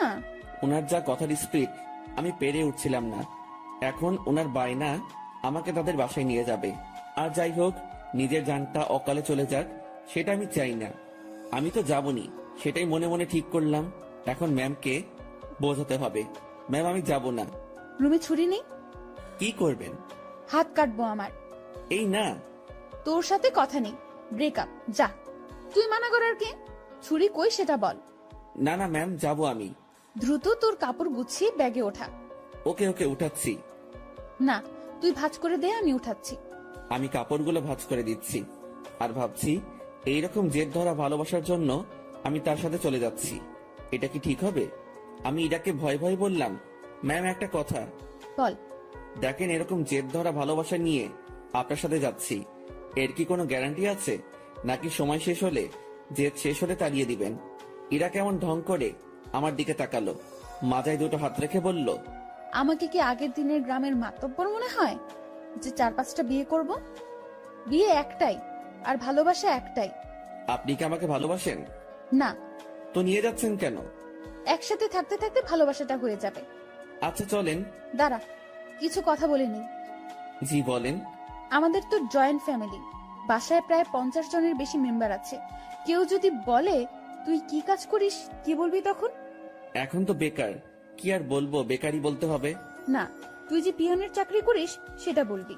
চাকরিটা তো নেই। আছে। আপনি বললেই হলো নাকি? স্যার আমাকে মানা করে দিয়েছে। কোম্পানির 60% শেয়ার আমার। মালিক তাহলে কে? জি আপনি। আজ বাসায় আমার সাথে থেকে কাল সকালে দুজন একসাথে অফিসে যাব, ঠিক আছে? জি ম্যাম, ঠিক আছে। যানটা হাতে নিয়ে ওনার সাথে রওনা দিলাম। ম্যাম কখন কি করে বোঝা বড় দায়, তার মাথায় যে কি করে আল্লাহ জানে, আর উনিই জানেন। ওনার বাসার দিকে যতই অগ্রসর হচ্ছি ততই বুকের ধুকপুকুনিটা বাড়ছে। ম্যামের বাবাকে অফিসে দেখেই যে ভয় পেয়েছি, এখন তার সামনে থাকতে হবে, তাও আবার তার মেয়ের হবু জামাই হয়ে। ভাবতেই সারা শরীরে লোমগুলো দাঁড়িয়ে যাচ্ছে। ওনার বাসায় পৌঁছে গেলাম। গাড়ি যেখানে পার্ক করলো সেখানেই আরো অনেকগুলো গাড়ি। বাসাটা দেখে মনে হয় না এত লোক এখানে থাকে। এই, তুই আমার পিছু পিছু থাকবি, ওকে? জি ম্যাম, ওকে। বাসার ভেতরে ঢুকলাম। বসার ঘরে সবাই বসে আছে, কেউ কেউ আড্ডাতে মেতে আছে। আমাদেরকে দেখে সবার কাজ করা বন্ধ হয়ে গেল। আমি মাথা নিচের দিকে দিয়ে আছি, কারো দিকে তাকানোর সাহস নেই। এই ম্যামের জন্য আমি এই পরিস্থিতিতে পড়েছি। আমি ম্যামের কথা কেন শুনতেছি? আমি কি ওনাকে মনের অজান্তে ভালোবেসে ফেলেছি? না, ভাবনা ঢুকলে চলবে না, এখন অ্যাক্টিভ থাকতে হবে। ম্যাম যেটা বলবে সেটাই করতে হবে। ধীরে ধীরে বাসার সবাই চলে আসলো। ওনার বাবা মা তো প্রথম থেকেই এখানে ছিলেন। এই যে আমি আমার বরকে এনেছি, আজ থেকে ও এখানেই থাকবে। কেউ যদি আমাকে বাসা থেকে বের করে দেওয়ার কথা ভাবো, তো আমার সম্পত্তি বুঝিয়ে দিয়ে তারপর বের করে দিও। তুই আমার মেয়ে। দেখো, ওর জেদ খুব। তুমি কিছু বলো না, ও ঠিক হয়ে যাবে। আর এই ছেলে তোর আমি। আমার দিকে তাকিয়ে কথা বলছে। আমি তো ভয়ে শেষ। ইরা, মা, তুই ওকে নিয়ে উপরে যা। ম্যাম আমাকে নিয়ে তার রুমে আসলো। অমায়িক সব সাজগোজ, রুমটা এত সুন্দর যে যেদিকে তাকাচ্ছি অবাক হচ্ছি। আমি তো রুম দেখাতে ব্যস্ত। ম্যাম তখন আমাকে বললেন, তুই বিছানায় উঠে থাক, আমি আসছি। ম্যাম কই যান আপনি? নিচে। আমার ভয় করে কেউ এসে আমাকে মেরে ফেলবে। আরে পাগলা, কে মারবে? আপনার ওই পুলিশ চাচা। উনি বাসায় নেই, আর আমি নিচে যাব আর আসবো। আচ্ছা। ইরা চলে যাওয়ার পর রুমটা ভালোভাবে দেখছিলাম। দেখতে দেখতে বিছানায় বসে পড়লাম। বিছানাটাও বেশ নরম, বসার সাথে সাথে কেমন যেন একটা নরম তুলতুলে ভাব। হঠাৎ ইরার মা রুমে প্রবেশ করলেন। আমি তাকে দেখে দাঁড়িয়ে গেলাম। উনি আমার কাছে এসে বললেন, বাবা, নাম কি তোমার? জি শুভ। ও, ইরা হয়তো পাগলামি করে এমনটা করেছে। তোমার বাবা মা, ফ্যামিলি আছে, তারা এইসব শুনলে সমস্যা করবে। তুমি বিকেল পর্যন্ত থেকে চলে যেও, একটু পরে ওর রাগ কমে যাবে। আমি কিছু বলার আগেই রুমে ঢুকতে ঢুকতে ইরা বলল, ওর বাবা মা নেই, বিকেল পর্যন্ত রাখার জন্য ওনাকে আমি নিয়ে আসিনি। আর তোমাকে এসব বলতে কে বলেছে? দেখ ইরা, তোর বাবাকে তুই তো চিনিস। বাবাও আমাকে চেনে। বাইরের একটা ছেলে ধরে এনে এভাবে বাসায় ঢুকানো ঠিক হয়নি। লোকে খারাপ বলবে, সমাজ খারাপ বলবে। তো তোমরা সবাই আমাকে ওইসব বলেছিলে কেন, যে ওর সাথে আমার রিলেশন আছে? আচ্ছা, আমরা সবাই তোর কাছে ক্ষমা চেয়ে নিব। এখন তুই ছেলেটাকে বিদায় কর। না, ওকে আর কিভাবে বিদায় করব? ও আমাদের এখানেই থাকবে। মানে? আমার রাগটা কমে যাক, আমি বাবার সাথে কথা বলে নিব। তুমি যাও। তুই এখনই এসে তোর বাবার সাথে কথা বল। যাও তুমি, আমি আসতেছি।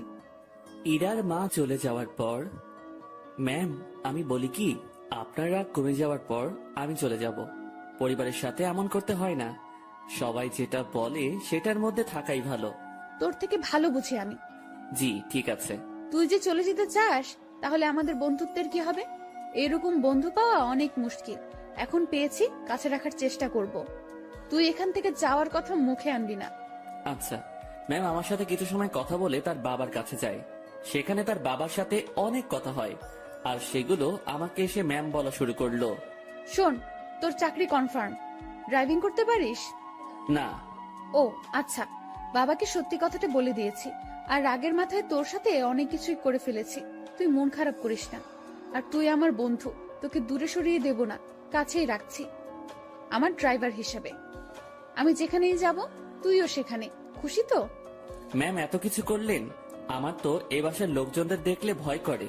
আরে পাগল, ভয় কিসের? আর তুই থাকবি তো আমার সাথে, একা একা তো না। হুম। আর তোর থাকার জায়গাও আমার খুব কাছে। মানে? মানে পাশের রুমে। আমার রুম থেকে তোর রুম যেতে বাইরে দিয়ে ঘুরে যেতে হবে না। 2 রুমের মাঝেই একটা দরজা আছে, দেখবি? আয়। ম্যাম আমাকে নতুন রুমটা দেখিয়ে দিল। ম্যামের কোনো বান্ধবী আসলে এই রুমেই থাকতো। বন্ধু হিসেবে এটা আমার জন্য ফিক্সড। সেই যে এসে রুমে ঢুকেছি, বের হওয়ার নামই নেই। কিভাবে বের হব? বাইরে বের হওয়ার কথা মনে হলেই হাত পা ঠান্ডা হয়ে আসে। এই বাসার মানুষকে বড্ড ভয় হয়, তবে আমি জানি না তারা কেমন।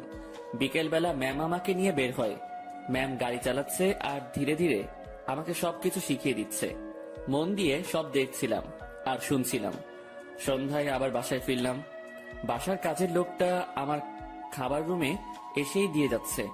তার মানে বাকিদের সাথে খেতে হবে না, বাঁচা গেল। ম্যাম তার রুমে বসে অফিসের কাজ করছে, আর আমি আমার রুমে বসে কোনো কাজ নেই। একবার রুমের এপাশ থেকে ওপাশে যাচ্ছি, কখন আবার রুমের জানালা খুলে দিয়ে দাঁড়িয়ে থাকি। আমার তো আবার প্রকৃতি দেখার অভ্যাস। আর একটু রাত হলো, এবার নজর গেল নিজের ব্যাগের দিকে। ব্যাগ থেকে কাপড় এখনো বের করা হয়নি। বিছানায় ব্যাগ নিয়ে গিয়ে কাপড় বের করছিলাম, আর তখনই সেই সকালের কথা মনে পড়ে গেল। ম্যাম কি টর্চারটাই না করেছিল সকালবেলা, আর সেখানে ওনার কাছে আসা পেটে হাত রাখা। এসব মনে পড়তেই হাসি পেল। একা একা হাসছিলাম। হঠাৎ রুমের ভেতরের দরজায় নক। ম্যাম ডাকছে। তড়িঘড়ি করে উঠে গিয়ে দরজা খুলে দিলাম। জি ম্যাম, আসুন। কি করতেছিস তুই? এই যে কাপড়গুলো বের করতেছি। তুই অনেক আলসে মানুষ তো। সেই সকালে আসছি, এখনো তুই কিছুই গুছিয়ে উঠতে পারিসনি। মনে ছিল না। ভাঁজ কর এখন। আমি আবার বিছানায় বসে কাপড় ভাঁজ করায় মন দিলাম। ম্যাম আমার গা ঘেঁষে বসলো। উনি খুব কাছে বসেছিল, তাই বললাম, ম্যাম একটু দূরে বসেন, সমস্যা হচ্ছে। কথাটা বলেই মনে হয় জীবনে সব থেকে বড় একটা ভুল করলাম। কথাটা বলার সাথে সাথে ম্যাম চোখ লাল করে ফেললেন। দেখে বোঝাই যাচ্ছিল বেশ রাগ করেছে। ফর্সা মানুষ, তার শরীরে রক্তগুলো সব চোখ মুখ গালে এসে জড়ো হচ্ছিল। দেখে এমনটাই মনে হচ্ছে। উনি উঠে দাঁড়ালেন আর তার রুমে চলে গেলেন দরজা না লাগিয়ে। আমি বিছানায় বসে আছি, ভাবছি ভুল যা করার তা তো করেই ফেলেছি। আমার জীবনে সুখ নেই, শুধু সমস্যা আর সমস্যা। কাপড় আর ব্যাগ ফেলে রেখেই পা টিপে টিপে তার রুমের দিকে এগোতে থাকলাম। উকি দিয়ে দেখি আমার মতোই জানালা খুলে দাঁড়িয়ে আছে, বারবার চোখ মুছছে। ওনার রাগ ভাঙাতে ওনার খুব কাছে গিয়ে দাঁড়াতে হবে, তাছাড়া এর বিকল্প কোনো উপায় নেই। আমি পা টিপে টিপে তার কাছে গেলাম। উনি কিছু বলছেন না, হয়তো টের পেয়েছেন আমি আসছি। উনি যে চালাক মানুষ, আমার রুমে প্রবেশ করা অবশ্যই টের পেয়েছেন। আমি তার পাশে গিয়ে দাঁড়াতেই, আপনি আপনার রুমে যান, নয়তো খারাপ কিছু হবে। দুঃখিত, আমার ভুল হয়েছে। আমি আপনাকে আপনার রুমে যেতে বলেছি। আমি আরেকটু কাছে গিয়ে দাঁড়ালাম, কিন্তু তার শরীরের সাথে স্পর্শ লাগেনি। রাগ উঠায়েন না আর। আচ্ছা, ইংরেজি ভাষায় বলতেছি, সরি। তোর সরির আমি? তুই যাবি এখান থেকে? একটু তো দূরেই যেতে বলেছি, তাতেই এত রাগ করতে হবে? আমি তো দূরের মানুষ, দূরেই থাকবো, তাই না? না, কাছের মানুষ। না না, কাছের মানুষ তো দূরে থাকে না, কাছেই থাকে। সরি, আমি বুঝতে পারিনি। আমার বলাটা ঠিক হয়নি, আপনার কাছে আসাটা ঠিক ছিল। রাত হয়েছে, রুমে গিয়ে ঘুমিয়ে পড়ো, সকালে অফিস আছে। রাগ কমেছে তো আপনার? কমে যাবে। এত অভিমানী আমি কখনো দেখিনি।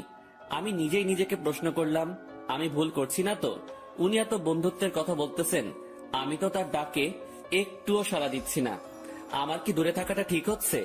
উনি তো তার বন্ধুর জন্য অনেক কিছুই করেছে, আমি তো কিছুই করতে পারলাম না, বা এখনো কিছু করিনি। আমি কি তার বন্ধুত্বের ভালোবাসায় সাড়া দিব? মনের সাথে বোঝাপড়া যখন শেষ হলো, তখন আমি তার ডান হাতটা আমার 2 হাতের মধ্যে রেখে বললাম, এই তো কাছে এসেছি, আর দূরে যাওয়ার কথা বলবো না। অমন ভুল কখনো হবে না, সরি। সত্যি তো? ওনার কণ্ঠ শুনে মনে হচ্ছিল অভিমানটা অনেকটাই কমেছে। কেন যে ম্যাম এমনটা করে? ম্যাম, এখন যাই তাহলে। কাছে থাকতে ভালো লাগছে না। আপনি তো বললেন কাল অফিস আছে, আমাকে ঘুমাতে বললেন। পরে ঘুমাবি। ম্যাম আনমনে জানালা দিয়ে বাইরে তাকিয়ে আছেন। তার ডান হাতটা তখনই আমার দু হাতের মধ্যে এক অন্যরকম ভালো লাগা কাজ করছিল তখন। সেটা যে কি আমি ঠিক বলতে পারবো না। আমি ম্যামের মুখের দিকে তাকালাম, দেখি মিটিমিটি হাসছে। আমি তার হাসি দেখে প্রশ্ন করেই বসলাম, এভাবে আনমনে বাইরে তাকিয়ে কি দেখেন? বাইরে কি দেখি? তোকে। আমাকে মানে? আরে পাগলা, তুই আমার জীবনে এমন ভাবে আসলি, মানে আমি ভাবতেই পারিনি। তোর মতো একটা গাধা, তবে ভালো মানুষের সাথে বন্ধুত্ব হয়েছে। তবে আমার পোড়া কপাল। কেন? তুই আমাকে দেখে ভয় করিস, তেমন কথা বলতে চাস না। আমি যা বলি শুধু সেটাই করিস। আর কি করব? যাই হোক, সব ঠিক হয়ে যাবে। যা এখন ঘুমিয়ে পড়। আচ্ছা, গুড নাইট। Good night. পরদিন সকালবেলা থেকে অফিস করা শুরু করলাম। ম্যামের সাথে সবসময় থাকা, উনি যা বলে সেগুলো শোনা এবং করা, এগুলোতেই ব্যস্ত। দিনকে দিন যাচ্ছিল, আমার অবস্থা ততই ভালো হচ্ছিল। ম্যামের সাথে কথা বলতে এখন আর ভয় লাগে না। কোনো কিছু লাগলে সোজা সাপটা বলে দেই। এদিকে ড্রাইভিংটাও একটু একটু শিখেছি। তাদের বাসার দু একজনের সাথে কথাও হয়েছে। মোটামুটি সবকিছু স্বাভাবিকের দিকেই বলা যায়। কিন্তু এমনটা একটা দিন আসলো, সেদিন আমার স্বাভাবিক মন আর ঠিক থাকলো না। ম্যামের বাবা ম্যামের বিয়ের জন্য ছেলে দেখেছে। আজ অফিসে যাওয়া হয়নি আমাদের, কারণ ছেলেপক্ষ দেখতে আসবে। কিন্তু আমার কেমন জানি ভয় ভয় লাগছে। বারবার মনে হচ্ছে ওনার বিয়ে হওয়ার কি দরকার? এমন থাকলেও তো পারে। আমি যা ভাবছি সেটা তো ভুল, বিয়ে তো হবেই। আমি আমার রুমে বসে ছটফট করছিলাম। ম্যামের রুমে বারবার উকি দিচ্ছি। উনি বেশ স্বাভাবিকভাবেই আছেন। দেখে মনে হচ্ছে না উনি কোনো টেনশন বা ভয় আছেন। তাহলে আমি ভয় করছি কেন? আমি তাকে হারানোর ভয় করছি না তো। ছি ছি, তাকে হারানোর কি আছে? সে তো আর আমার না।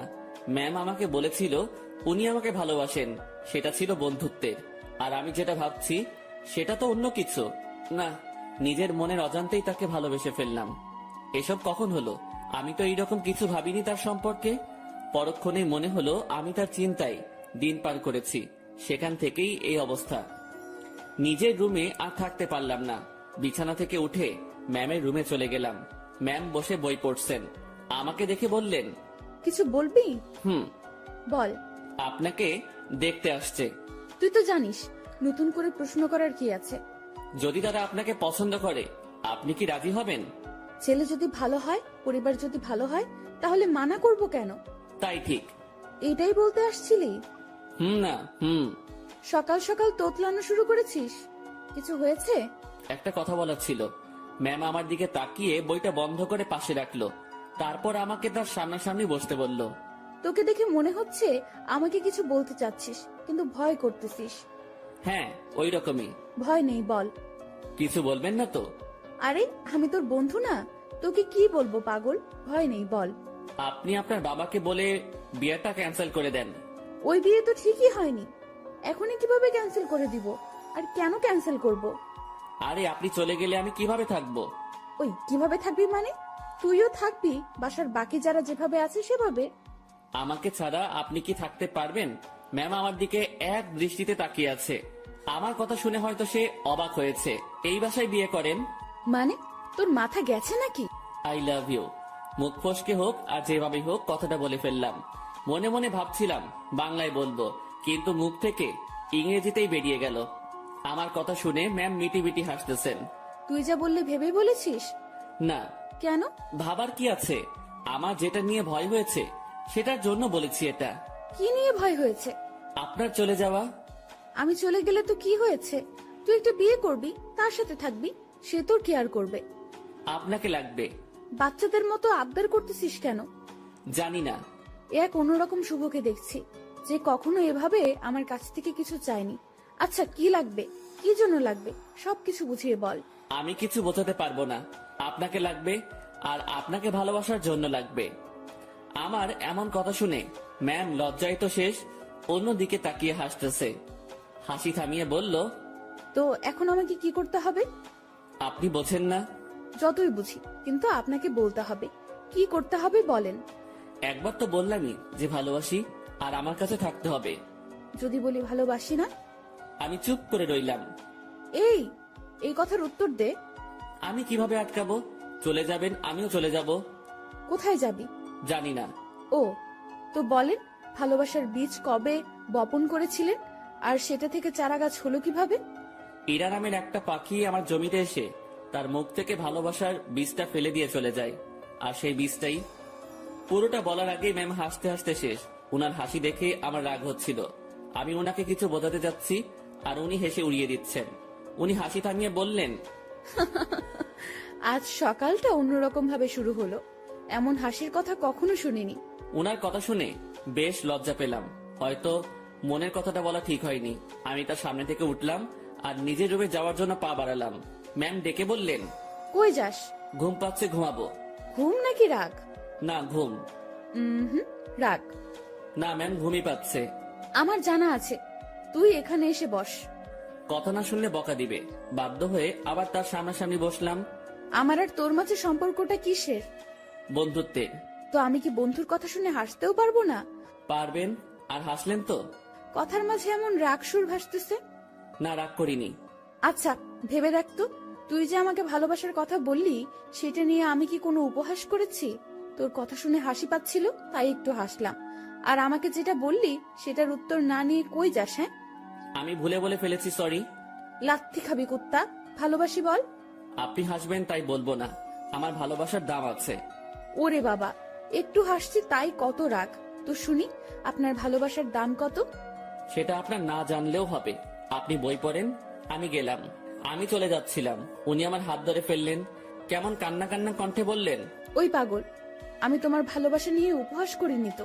আপনি যে হাসলেন। না পাগল। ইরা আমাকে জড়িয়ে ধরে কান্না শুরু করলো আর অভিমানী কণ্ঠে বলল, প্রত্যেকটা গল্পে আমি তোমাকে প্রপোজ করি, তুমি কি করো? তুমি চুপ থাকো, তোমার জন্য ওয়েট করতে হয় আমার। এই গল্পেও তুমি অনেকটা লেট করেছো। আমার কি অপেক্ষা করে থাকতে কষ্ট হয় না? তুমি আমার জন্য কিছুই করো না, আর করতেও হবে না। শুধু ভালোবাসলেই চলবে। আর হ্যাঁ, রাগ দেখাও কেন আমাকে? রাগ শুধু তোমারই আছে, আমার নেই। আর কখনো যদি তোমার কথায় রাগের সুর পাই, তো তখনই ব্রেকআপ। উনি যা বললেন তাতে মুখের কথা কেড়ে নেওয়ার মতো। আচ্ছা, আমি বাবাকে তোর কথা একবার সিরিয়াসলি বলবো। না। কেন? উনি যদি মানা করে আর আপনাকে যদি সরিয়ে বা আমাকে যদি। বন্ধুত্বের উপর বিশ্বাস রাখ। ইরা আমাকে ছেড়ে দিল, সেও বেশ চিন্তিত, সাথে আমিও। আমি ওই পরিস্থিতির সময় শুধু তার কথাই ভাবছিলাম, অন্য কোনো কিছুই মাথায় আসছিল না। দুপুরে ইরাকে দেখতে আসলো, দেখে চলে গেল। হয়তো তারা পছন্দ করেছে। পছন্দ না করে উপায় নেই। রুমে বসে হতাশ হওয়া ছাড়া আমার কোনো উপায় ছিল না। ইরা সেই যে বেরিয়ে গেছে, আর রুমে আসার নাম নেই। আমিও বাইরে যাওয়ার সাহস পাচ্ছি না। দুপুরে শুধু বাড়ির কাজের মেয়েটা খাবার দিয়ে চলে যায়। আমার এমন অবস্থা মনে হচ্ছে কোনো কারাগারে আছি। বাইরে বেরোনোর কোনো পথ নেই। সন্ধ্যায় ইরা রুমে আসলো। উনি আসতে না আসতেই আমিও তার রুমে গেলাম। আর গিয়ে যা শুনলাম সেটা আমি কখনোই ভাবিনি। উনি বলতে শুরু করলেন, বাবার ছোটবেলার বন্ধুর সাথে আমার বিয়ে ঠিক করেছে। ওনারা আমাকে দেখে পছন্দ করেছে। আজ ওনাদের যে হাসি মুখ দেখলাম, সেটা আমি ভাঙতে পারবো না। কথাটা শুনে বুকের ভেতরটা কেমন যেন আটকে গেল। মনে হলো বুকে পাথরের ভর করছে। শুনেছি বুক ভার হলে চোখে পানি চলে আসে। আমি কোন রকম চোখের পানি সামলিয়ে বললাম, সমস্যা নেই, আপনি যেটা করেন। তুই আমার উপর রাগ করলি, তাই না? আরে না, আপনার সিদ্ধান্তে আমি খুব খুশি। পরিবারের কথা চিন্তা করেই সব করতে হয়। তোমার কথায় কান্নার আওয়াজ পাচ্ছি। আরে না, কি যে বলেন, কান্না করব কেন? আমি রাজি হওয়াতে আমার বাবা যে খুশি হয়েছে, সেটা আমি তার চোখ মুখ দেখেই বুঝেছি। আচ্ছা, আপনি করেন, আপনি রেস্ট নেন, আমি আমার রুমে যাই।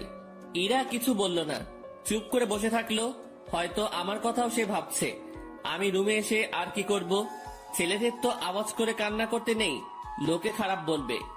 রুমের মধ্যে কিছুক্ষণ থাকলাম, ভালো লাগলো না। বাসার ছাদের দিকে রওনা দিলাম। আমি কখনো যাইনি এই বাসার ছাদে, এই প্রথম যাচ্ছি। ছাদে পৌঁছে এক করে চুপটি করে দাঁড়িয়ে আছি। ভাবছি ম্যামের কাছ থেকে বিদায় নিয়ে চলে যাব, কারণ এ কষ্ট সহ্য করার মতো না। আমি সহ্য করতে পারছি না। হঠাৎ ছাদে কারো উপস্থিতি টের পেলাম। একটা লোক আমার দিকে এগিয়ে আসছে। কাছে আসতেই তার ফেস দেখে বুঝলাম এটা ইরার কাকা। এই শীতে এত রাতে ছাদে কি করিস? না মানে এমনি বাতাস খেতে আসছিলাম একটু। কি, এই শীতে বাতাস? রুমে বসে ভালো লাগছিল না, তাই আর কি। বেশ চালাক তুই। ভাবছি কি চালাকি করলাম। আমার কথা সোজা উত্তর দিবি। জি স্যার। ইরাকে ভালোবাসিস? কি বলবো বা কি বলা উচিত? সত্যিটা কি বলবো? আবার আমার কোনো বিপদ আসবে না তো? সত্যিটাই বলবো, যা হবার হবে। ভালোবাসি। এই জন্যই তোকে চালাক বলছি। তো কতদিন হলো তোদের রিলেশনের? কয়েক ঘন্টা। মানে? আজ সকালে উনাকে ভালোবাসার কথা বলেছি। তো সে কি বলছে? প্রথমে হ্যাঁ বলেছিল, তারপর? ছেলেপক্ষ দেখে যাওয়ার পর আমাকে মানা করে দেয়। কেন?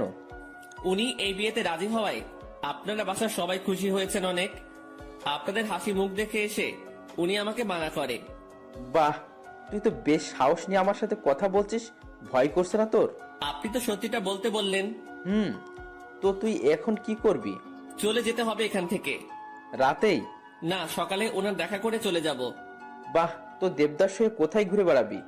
আমি চুপ হয়ে গেলাম। উনি মজা নিচ্ছেন বোঝাই যাচ্ছিল। চুপ হয়ে গেলি কেন বল? জি স্যার, কিছু না, আমি আসলে ভুল করেছি, মাফ করে দিন। আমি কাল সকালে চলে যাব। যা রুমে যা। জি। এই শোন। বলেন। স্মোক করিস? জি না। বাসা কোথায় তোর? রাজশাহী। সমস্যা? জি স্যার, বুঝলাম না। কিছু না, সকাল সকাল চলে যাস। নেক্সট টাইম আমার সামনে পড়লে সমস্যা হবে তোর। আমার সামনে যেন না দেখি। জি স্যার, আর দেখবেন না আমাকে। রুমে আসলাম, তার সাথে কথা বলতে ভয় তো করছিলই না, মনে হচ্ছিল আরো কিছু সময় কথা বলি। তারপর ভাবলাম আমার সাথে তার যে কথাটা হয়েছে এটা ম্যামকে জানানো দরকার। চলে গেলাম তার কাছে, যেসব কথা হয়েছে সব বলে আবার নিজের রুমে আসলাম। কিছু সময় পর মনে হলো আসল কথাটা মানে আমি যে কাল চলে যাব এটা বলাই হয়নি। আবার ঢুকলাম তার রুমে, আর ঢুকতেই চোখ কোনো কিছুতে আটকে গেল। উনি ড্রেস চেঞ্জ করছিলেন। যা দেখার আমার চোখ দেখে ফেলেছে, আমার কোনো দোষ নেই। আমি নিজেই অন্যদিকে ঘুরে রুমে চলে আসবো, তখনই উনি বললেন, এই দাঁড়া। ম্যাম আমি কিছু দেখিনি।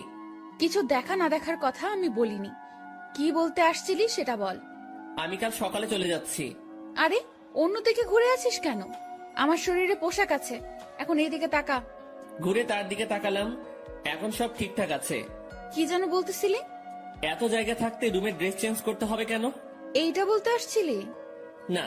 তুই বলবি নাকি মাইক শুরু করব? বলছি, আমি কাল সকালে চলে যাচ্ছি। কোথায়? আমার গ্রামের বাড়ি। কেন? আমি এখানে থাকতে পারছি না, দম বন্ধ হয়ে আসছে। এতদিন তো দম বন্ধ হয়নি, আজ হচ্ছে কেন? দেখেন, ভালোবাসার মানুষটি চোখের সামনে থেকে এভাবে হারিয়ে যাবে, আমি এটা দেখতে পারবো না। তুই যদি যাস ব্রেকআপ করে তারপর চলে যাবি। ঠিক আছে, ব্রেকআপ। যা বলার বলে এসে কম্বল মুড়ি দিয়ে শুয়ে পড়লাম। ওনার কথা ভাবতে ভাবতে চোখের পাতাটা বন্ধ হয়ে গেল। রাত তখন কত হয়েছে আমি জানি না। আমার কম্বলের নিচে কাউকে অনুভব করলাম। কেউ একজন এখানে এসে শুয়ে আছে। নিজের ঘুম ভাঙাতে চোখ খুললাম। কম্বলটা মাথার উপর থেকে সরিয়ে দেখি ইরা আমার পাশে শুয়ে আছে। আমি উঠে বসাতে ফেলফেল করে আমার দিকে তাকিয়ে আছে। উনাকে দেখে অবাক হয়ে যাই আমি। কয়েকদিন পরে যার বিয়ে, সে আমার রুমে আমার সাথে একই বিছানায় এসে শুয়ে আছে। এর মতলবটা কি? যেমন ছিলি তেমন করে শুয়ে থাক। আপনি এখানে কি করেন? দেখছিস না শুয়ে আছি? আপনার রুমে যান। এখানে কি? এটাও আমার রুম। এভাবে এত কাছে আসা ঠিক না। কোনটা ঠিক তোকে বলতে বলছি আমি? যেমনটা ঘুমিয়েছিলি তেমনটাই ঘুমিয়ে থাক। শোনেন, আপনি আমাকে কিছু বলতে দিল না। উনি উঠে আমার মুখ চেপে ধরলো, তারপর শুয়ে দিয়ে উনি আমার পেটের উপর বসে কম্বলটা আমার মাথার পেছনে গুজে দিল। তারপর তার ফোনের লাইট অন করে সাইডে রাখলো। ম্যাম তার পা দুটো ভাঁজ করে ভালোভাবে আমার পেটের উপর বসলো। তারপর তার হাত দুটো গালে রাখলো। বাইরে থেকে এই অবস্থা দেখে মনে হবে একটা ত্রিভুজের মতো। ভেতরে আলো থাকায় ছোট্ট একটা 3 কোণা ঘরের মতোই লাগছিল। তারপর তোর সাহস কি করে হয় আমার সাথে ব্রেকআপ করার? আমি চুপ। শুভ, উত্তর দে, না হলে তোর খবর আছে। আপনার যাতে ভালো হয় সেই জন্যই করেছি। তুই ব্রেকআপ করার কে? করলে আমি করব। আমি করতে পারি না। তুই কেন করবি? ভালো তো আমি বাসি, ব্রেকআপ আমি করব। আর আমি কি ভালোবাসি না? আমার থেকে কম, সো তোর ব্রেকআপের কোনো দাম নাই। আচ্ছা, আপনি পেটের উপর থেকে নামেন, ব্যথা করতেছে। করলে করুক, আমি কি করব? আপনি যা করছেন সেটা ঠিক না। কি করতেছি আমি? এই যে এইভাবে বসে আছেন, আবার তোকে জ্ঞান দিতে বলেছি আমি। জি না। এরপর ইরা তার হাত দিয়ে আমার ঠোঁট স্পর্শ করা শুরু করলো, নাকে চোখে হাত বুলিয়ে দিল। আমি যে বসে আছি তাতে কি তোর বেশি কষ্ট হচ্ছে? না, কিন্তু এরকম ভাবে হাত দিচ্ছেন, এটা ভালো লাগছে না। I love you. নতুন বরকে বইলেন, কথাটা বলার সাথে সাথে গালে চর বসিয়ে দিল। আই লাভ ইউ টু বল, নয়তো আরো মারবো। টুট টুট টুট। কিসের টুটু? পুরোটা বল। ভালোবাসি আমিও। ওয়াও, খুব বলেছেন। চলো এখন রোম্যান্স করি। ম্যাম ওয়েট, কিসের রোম্যান্স? আমি তো আপনার বর না, এগুলো ঠিক হবে না। আপনি আপনার রুমে যান। আহারে, আমি তো রোম্যান্স করবই, সে বিয়ে হোক আর না হোক। ম্যাম, কি? ছেড়ে দেন না। ওলে, খুব ভয় লাগছে তোমার? ইরা বসা থেকে এবার আমার পুরো শরীরের উপর শুয়ে পড়লো। ভয়ে বুকের মধ্যে দুরুম দারুম শব্দ হচ্ছে। ইরা এবার আমার বুকের উপর হাত রেখে তাতে তার থুতনি রাখলো, আর বোকা বোকা গলায় বলল, ভয় নেই, এই যে তোমার কাঁধ থেকে মাথা পর্যন্ত আজ আমি এইটুকুতে আমি যা ইচ্ছা করব। ওনাকে আর থামাতে পারলাম না। ভেতরে ফোনের লাইট নিভিয়ে দিয়ে আমার ঘাড়ে আর গলায় তার ঠোঁটের স্পর্শ দেওয়া শুরু করলো। তার খোলা চুলগুলো আমার দিকে হেলেছিল, আর উনি তো তার কাজ করেই যাচ্ছেন। কিছু সময় পর, আমি তোমার বুকে এখন ঘুমাবো, সকালে আমাকে ডেকে দিও। আমি কিছু করতে পারি না। তুমি আবার করবা? তুমি মানে, সরি, আপনি যেগুলো করলেন। ওই না, তুমি কেন করবা? তুমি কিচ্ছু করতে পারবে না। হুম। রাগ। আরে না, কি বলেন, রাগ করবো কেন? সরি। ইরা ফোনের লাইট আবার অন করলো। উনি ওনার গলা থেকে ওনাটা সরিয়ে দিতে নিচ্ছিল, আমি থামিয়ে দিলাম। কি করছেন? তুমি না বললে কি যেন করবা? আপনার ওই গলাটুকুই লাগবে। হ্যাঁ, এই আমাকে কিছু করতে দিল না, আর এখন উনি বায়না ধরে বসে আছেন। লোভ তো আপনি ধরিয়েছেন। এই, আমার দোষ দিবা না একদম। লোভ সামলাতে পারো না তুমি? হুম। এই যে গলাটুকুই শুধু, এর নিচে আসলে মায়ের ওকে। আচ্ছা। কি মানুষ রে বাবা, নাও করে না। আমি উঠে বসে ওনার গলায় আমার ঠোঁটের স্পর্শ দিতে লাগলাম। ইরার মতো আমি বেশি সময় নিলাম না। একটু পরে বললাম, রুমে গিয়ে ঘুমিয়ে পড়ো। এটা আমার রুম। এখানেই থাকবে? হ্যাঁ। দুজন একে অপরের দিকে তাকিয়ে আছি। তাকিয়ে থাকতে থাকতে দুজনই কান্না করে দেই। ইরা আমাকে বলল, এই তুমি কান্না করতেছো কেন? এভাবে কখনো তো পাবো না। ধুর, পাগলকে বলে পাবে না। তুমি তো চলেই যাবে। আমি থাকার চেষ্টা করব। আর তুমি কান্না করতেছো কেন? বলা যাবে না। বলো না। পাগলটাকে অনেক ভালোবেসে ফেলেছি। ইরার আমার কপালের সাথে তার কপাল ঠেকালো। ওর চোখের পানি আমার মুখের উপর পড়ছে। অনেক কান্না হয়েছে, থামো। এখানে থাকবো, না করো না প্লিজ। আচ্ছা থাকো। তোমার বুকের উপর ঘুমাবো। হুম। রাগ করবে না তো? না। ইরা আমার গালের সাথে গাল লাগিয়ে শুয়ে পড়লো। দুজন ভোরে উঠবো, উঠে হাঁটতে বের হব। হ্যাঁ, তোমার কাকা আমাকে চলে যেতে বলেছে সকালে। ওনার সাথেই বের হব। কি? তোমাকে কিছু ভাবতে হবে না। উনি আমাকে দেখলে গুলি করবে। আমি যদি বলি জামাই বলে ডাকবে। মানে? তুমি যে বললা ওনার সাথে কথা বলছো, হুম। উনি আবার আমাকে কল করেছিল, আমি সব সত্যিই বলেছি। তারপর উনি কি বললো জানো? কি বললো?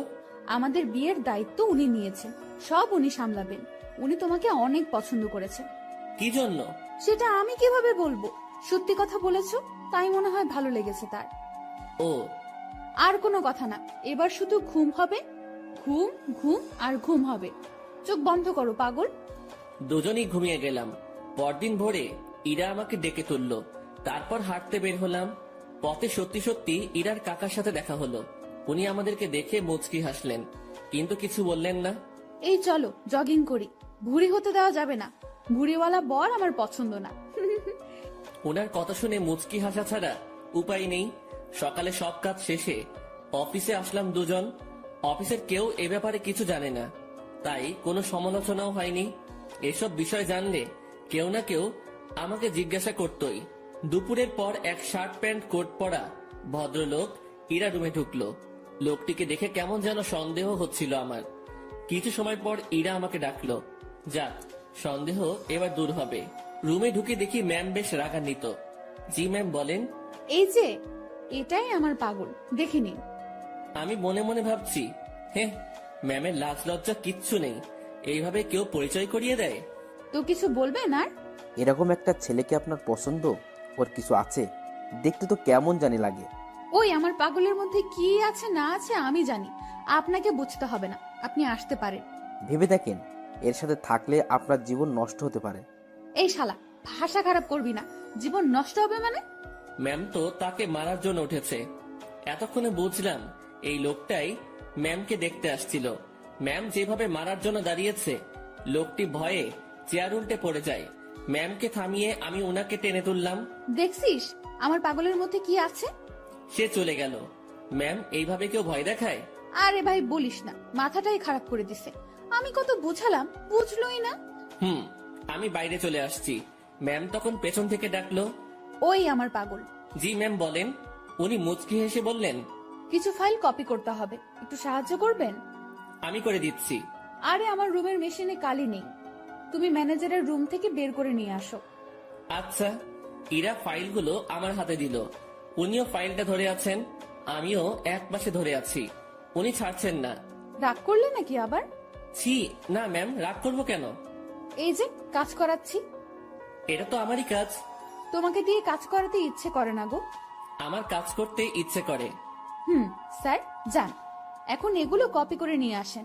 আর হ্যাঁ, আজ বাসায় ফিরতে রাত হবে, সন্ধ্যায় বাইরে গিয়ে খেয়ে এসে আবার কাজ শুরু করব, ঠিক আছে? আচ্ছা ঠিক আছে, সন্ধ্যায় দুজন বাইরে গিয়ে খেয়ে আসি, তারপর আবার কাজ শুরু। বিকেল থেকেই আমি ম্যামের রুমে বসে ওনার কাজ দেখছি মনোযোগ দিয়ে। মাঝে মাঝে কথা হচ্ছে। কাজ শেষের দিকে ম্যাম তখন বলল, আজ কি করব জানো? কি করবেন? এই যে তুমি করে বলো। কি করবা? এক জগ চা বানিয়ে দুজন রাত 10টার পর ছাদে যাব। কেন? গল্প করব। এই ঠান্ডায় ছাদে? রুমেই তো ভালো। আরে না, ছাদে আগুনের ব্যবস্থা করব, তুমি আমি পাশাপাশি বসে চা পান করব আর গল্প করব। আর স্যার, মানে আপনার বাবা যদি দেখে? ও পাগল রে পাগল, কাকা তো বাবাকে সব বলে দিয়েছে। বাবা আবার তার বন্ধুকে মানা করে দিয়েছে, আর সেই জন্যই ছেলেটি আমার কাছে আসছে রিকোয়েস্ট করার জন্য, যাতে আমি মানা না করি। তারপর তোমার কথা বললাম, তোমাকে দেখালাম। ও, এই ব্যাপার? জি, এখন বাসায় সব চলবে। সব চলবে মানে? বাসায় চলো, বাসায় গিয়েই বুঝাবো নি, ঠিক আছে পাগল? কাজ শেষে আমরা বাসায় আসলাম। প্রতিদিনের মতো আজ আমাকে আর একা খেতে হলো না, সবার সাথে বসে খাচ্ছি। বেশ ভয় নিয়েই টেবিলে বসে আছি। ধীরে ধীরে সবার সাথে পরিচিতি হলাম। খাওয়া শেষে ইরার বাবা আমাকে ডেকে বাইরে নিয়ে গেলেন। দেখো, বাসার সবাই তোমাকে মেনে নিচ্ছে, শুধু আমি বাদে। এর পেছনে কারণও আছে। তুমি সামান্য একটা মানুষ, কত বড় ফ্যামিলির দিকে হাত বাড়িয়েছো সেটা খেয়াল করেছো? ধরো কাল তোমাদের বিয়ে দিয়ে দিলাম, তারপর আমার মেয়েকে নিয়ে উঠাবে কোথায়? স্যার, বেয়াদবি মনে না নিলে একটা কথা বলি। বলো। আপনার মেয়ে বলেছে ও কাজ করে খাওয়াবে কিছুদিন, এর মাঝে আমিও কিছু একটা করে ফেলতে পারবো ওর সাহায্যে। আমরা এমনটাই ভেবেছি। ও, বউয়ের হাতের কামাই খাবে? না, বন্ধুর হাতের কামাই খাবো। মুখের উপর কথা বলছো। আমি তো বলেই নিলাম, কিছু মনে করবেন না। ওকে, দুদিন পর তোমাদের বিয়ে। সমাজের নিয়ম অনুযায়ী আমার মেয়েকে নিয়ে বাসা থেকে বেরিয়ে যাবে। কোথায় যাবে সেটা আমি জানি না। ওকে? জি স্যার। কথাটা ইরাকেও জানিয়ে দিও। জি।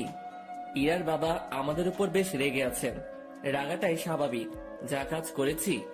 বাইরে দেরি না করে ইরার কাছে গেলাম, গিয়ে কথাগুলো বললাম। এত তাড়াতাড়ি বিয়ে? ভাবলাম মাসখানেক একটু প্রেম টেম করবো, এখানে ওখানে ঘুরতে যাব, সেগুলো মনে হয় আর হবেই না। বিয়ের জন্য প্রস্তুতি নিতে হবে। হ্যাঁ, আগে তো বাসা ঠিক করতে হবে। তুই বেটা এত টেনশন নিতেছিস কেন? তুই বাবাকে বলেছিস বন্ধুকে বিয়ে করতেছিস, তাই না?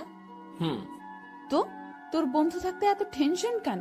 শোন, আমি একটা ফ্ল্যাট কালকের মধ্যে কিনে নেব। আর হ্যাঁ, সংসার করতে অনেক কিছু প্রয়োজন, সেগুলোও কিনতে হবে। বিয়ের পর সংসারে তুমি আমি 50-50 খরচ দিব। আমি এত টাকা কই পাবো? ও হ্যাঁ, তাও তো একটা কথা। আচ্ছা শোন, উপায় একটা বের করেছি। আমি দিব 80%, আর তুই 20%, আর ভালোবাসা দিবি তুই 99%, আর আমি 1%। কি? না, আপনি আমাকে ভালোবাসবেন না। যদি সংসারে 50-50 খরচ দিতে পারেন, ভালোবাসাটাও তেমনই ভাগ হবে। এটা কোনো কথা? তো নিজেদের মধ্যে রাজনীতি করাটা কি ঠিক? দেখ, আন্দোলন করতে থাক, কাজ হয় কিনা। মনটা একটু নরম করেন। আপনি যদি আমাকে 100% ভালোবাসা দেন, তো ভালোবাসার পিপাসায় আমি তো মারা যাব। ওই, মুখে ওসব মারা যাওয়ার কথা আনবি না। জি ম্যাম। যা, রুমে গিয়ে ফ্রেশ হয়ে নে। আচ্ছা। ফ্রেশ হয়ে দরজা লাগিয়ে দিলাম, কারণ দরজা খোলা থাকলে আজ আর ঘুমাতে দিবে না। ঘুম প্রায় চলেই আসছে, সেই সময় ডাকাডাকি শুরু করলো। মুখে বিরক্তি নিয়ে দরজা খুললাম। ওই, এখনই ঘুমাচ্ছিস কেন? চা রেডি, চল ছাদে যাব। ওকে চলেন। ঘুমের 12টা বেজে গেল। দুজনে গিয়ে ছাদের মাঝখানে কিছু কাঠখড়ি দিয়ে আগুন জ্বালিয়ে নিলাম। ওনার সব কথা শুনতে হচ্ছে। এদিকে আমার নাজেহাল অবস্থা। নিচে থেকে উপরে এতগুলো কাঠখড়ি আনা, তাও আবার চোখে ঘুম নিয়ে প্রচন্ড রকমের বিরক্ত লাগছিল। আমি আর ইরা আগুনের খুব কাছাকাছি বসলাম। সে আমার শরীর ঘেঁষে বসলো।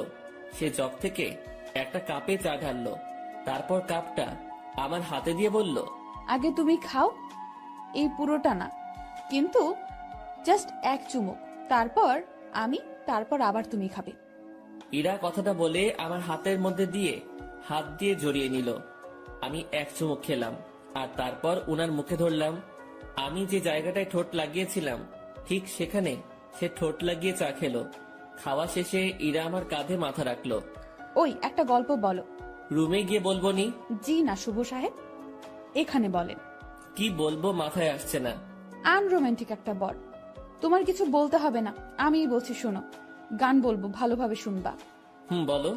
আমার কাছে তুমি মানে সাত রাজার ঘর, আমার কাছে তুমি মানে অন্যরকম, আমার কাছে তুমি মানে আমার পোষা পাখি, দিনে রাইতে বুঝিয়া তোমায় আমি দেখি, তোমার কাছে হয়তো বন্ধু আমি কিছু না, তাই তো তোমার স্বপ্নে বন্ধু আমি আসি না। এই ওয়েট ওয়েট, আমি ইরাকে গানের মাঝে থামিয়ে দিলাম। কি হয়েছে, থামালে কেন? তুমি আমার স্বপ্নে আসো তো? আরে গাধা, এটা গানের লাইনে আছে, তাই বলছি। আমি তো জানি তুমি আমাকে কেমন ভালোবাসো। তুমি গানটা পারো? ও দারুণ, তাহলে চলো একসাথে গাই। তারপর থেকে শুরু করলাম। আমি মানে তুমি, আর তুমি মানে আমি। আমার কাছে আমার চেয়ে বন্ধু তুমি দামি। গলা ফাটিয়ে দুজন গান করলাম। আমাদের আওয়াজ শুনে ছাদে ছোট বড় সবাই এসে হাজির। আমরা সবাই গোল হয়ে বসলাম। আগুনটাও বড় করা হলো। তারপর সবাই মিলে আবার গান ধরলাম। রাতটা যে এমন হবে কখনো কল্পনাও করিনি। বাসার সবাই এসেছে, শুধু ইরার বাবা বাদে। আড্ডা শেষে রুমে আসলাম। ইরা তার রুমে গিয়ে ঘুমিয়েছে, আমি আমার রুমে শুয়ে পড়লাম। পরদিন সকালবেলা অফিসে গেলাম দুজন। আগের দিনের মতো ডিউটি করে রাতে বাসায় ফিরলাম। এখন আমি একা রুমে থাকি না, বাসার সবার সাথে আড্ডা দিয়েই কথা বলি। দিন দিন আনন্দগুলো বাড়ছিল। কথায় আছে, আনন্দ সুখ বেশি সময়ের জন্য নয়। সত্যি তাই। ইরার বাবা এসে আমাকে জানিয়ে দিয়ে গেলেন কাল আমাদের বিয়ে, আর কালকেই আমাদের বাসা ছাড়তে হবে। আমি আর ইরা বসে বসে ভাবছি কি করা যায়। দোস্ত শোন, এভাবে লাভ নেই, ব্যাগ গুছিয়ে ফেল। তাহলে আমরা কাল চলে যাচ্ছি? হ, যাচ্ছি। অন্য কারোর সাথে বিয়ে হলে তো যেতেই হতো, তাই না? তো ব্যাপারটাকে স্বাভাবিক নেওয়ার দরকার না? হ্যাঁ, ঠিক বলেছেন। এখানে আমার সম্পত্তির দাবি নিয়ে থাকতে পারতাম, বাট ঠিক হবে না। ওসব ব্যাপার নিয়ে কথা না বলাই ভালো। ওনাদের ভালোবাসা নিয়েই আমরা বাসা থেকে চলে যাব, ওটাই আমাদের সম্পত্তি। তো যা, তোর ব্যাগ গুছিয়ে নে। রাতে ব্যাগপত্র গুছিয়ে নিলাম। সকালবেলা আমাদের বিয়ে হলো। আমার পক্ষ থেকে ইরার কাকা মুরব্বি হলেন। বিয়ের সব কাজ শেষে খাওয়া দাওয়া শেষ, এবার আমাদের যাওয়ার পালা। আমরা রাতে প্ল্যান করেছি বিয়ে করি আর যাই করি অফিস মিস দেওয়া যাবে না। এখান থেকে অফিসে যাব, তারপর কারো মাধ্যমে আমরা একটা বাসা ভাড়া নিব। রাতে আমাদের বাসা হবে। ইরা সবার কাছ থেকে হাসি মুখে বিদায় নিচ্ছে। ওকে দেখে মনে হচ্ছে না একটু আগে ওর বিয়ে হয়েছে, আর পরিবার ছেড়ে আমার সাথে চলে যাচ্ছে। আমরা বাড়ির মেইন দরজা পার হতে না হতেই ইরার বাবা আমাদের আটকিয়ে দিল। কোথায় যাচ্ছ তুমি? কোথায় আবার বিয়ে হয়েছে? এখন কি আর একটা বাড়ি আছে আমার? আমার ঠিকানা তো এখন শ্বশুর বাড়ি, সেখানেই যাচ্ছি। এই বাড়িটাই তো তোমার। যতই আমার হোক, আমি তো এখানে থাকবো না। তুমি আমার উপর রেগে আছো? না, রাখবো কেন? তো চলে যাচ্ছ কেন আমাদের ছাড়া? তুমি তো যেতে বলেছ। কোথাও যেতে হবে না, আমি শুধু তোমাদের ভালোবাসাটা পরীক্ষা করে দেখলাম। কথাটা বলা মাত্রই ইরা তার বাবাকে জড়িয়ে ধরে কান্না করলো। পরে আমরা দুজন জানতে পারলাম এটা তাদের একটা প্ল্যান ছিল। কান্নাকাটি শেষে আমরা আমাদের রুমে ফিরে আসলাম। তখনই অফিসে যেতে চাইছিলাম, সবাই ধরে আমাদেরকে উপরে পাঠিয়ে দিয়েছে। যাক, এখন থেকে আমি দুষ্টামি করতে পারবো। এবার উনাকে একটু দেখিয়ে দেই আমি কি পারি। ইরা শাড়ি পরেছিল, আমি তার কাছে গিয়ে জড়িয়ে ধরে এক হাত তার পেটে রাখলাম। ওই, কি করিস তুই? কি করি মানে, বুঝো না? তুই ছাড়। না, ছাড়বো না। আরে ভাই, এগুলো এখনই না, দেরি আছে, আমার কিছু কথা আছে। কোনগুলো? এখনই না। তুই যা করছিস। আমি তো কিছুই করছি না বা করতে চাইছি না। তাহলে এখানে হাত দিয়েছিস কেন? এমনি। এমনি, তাই না? ইরাকে ছেড়ে দিলাম, ও বলতে শুরু করলো, স্যার, আমাদের বিয়ে হলো, এই শুকরিয়া আদায়ের জন্য দুইজন নফল নামাজ পড়ব। আচ্ছা। মন খারাপ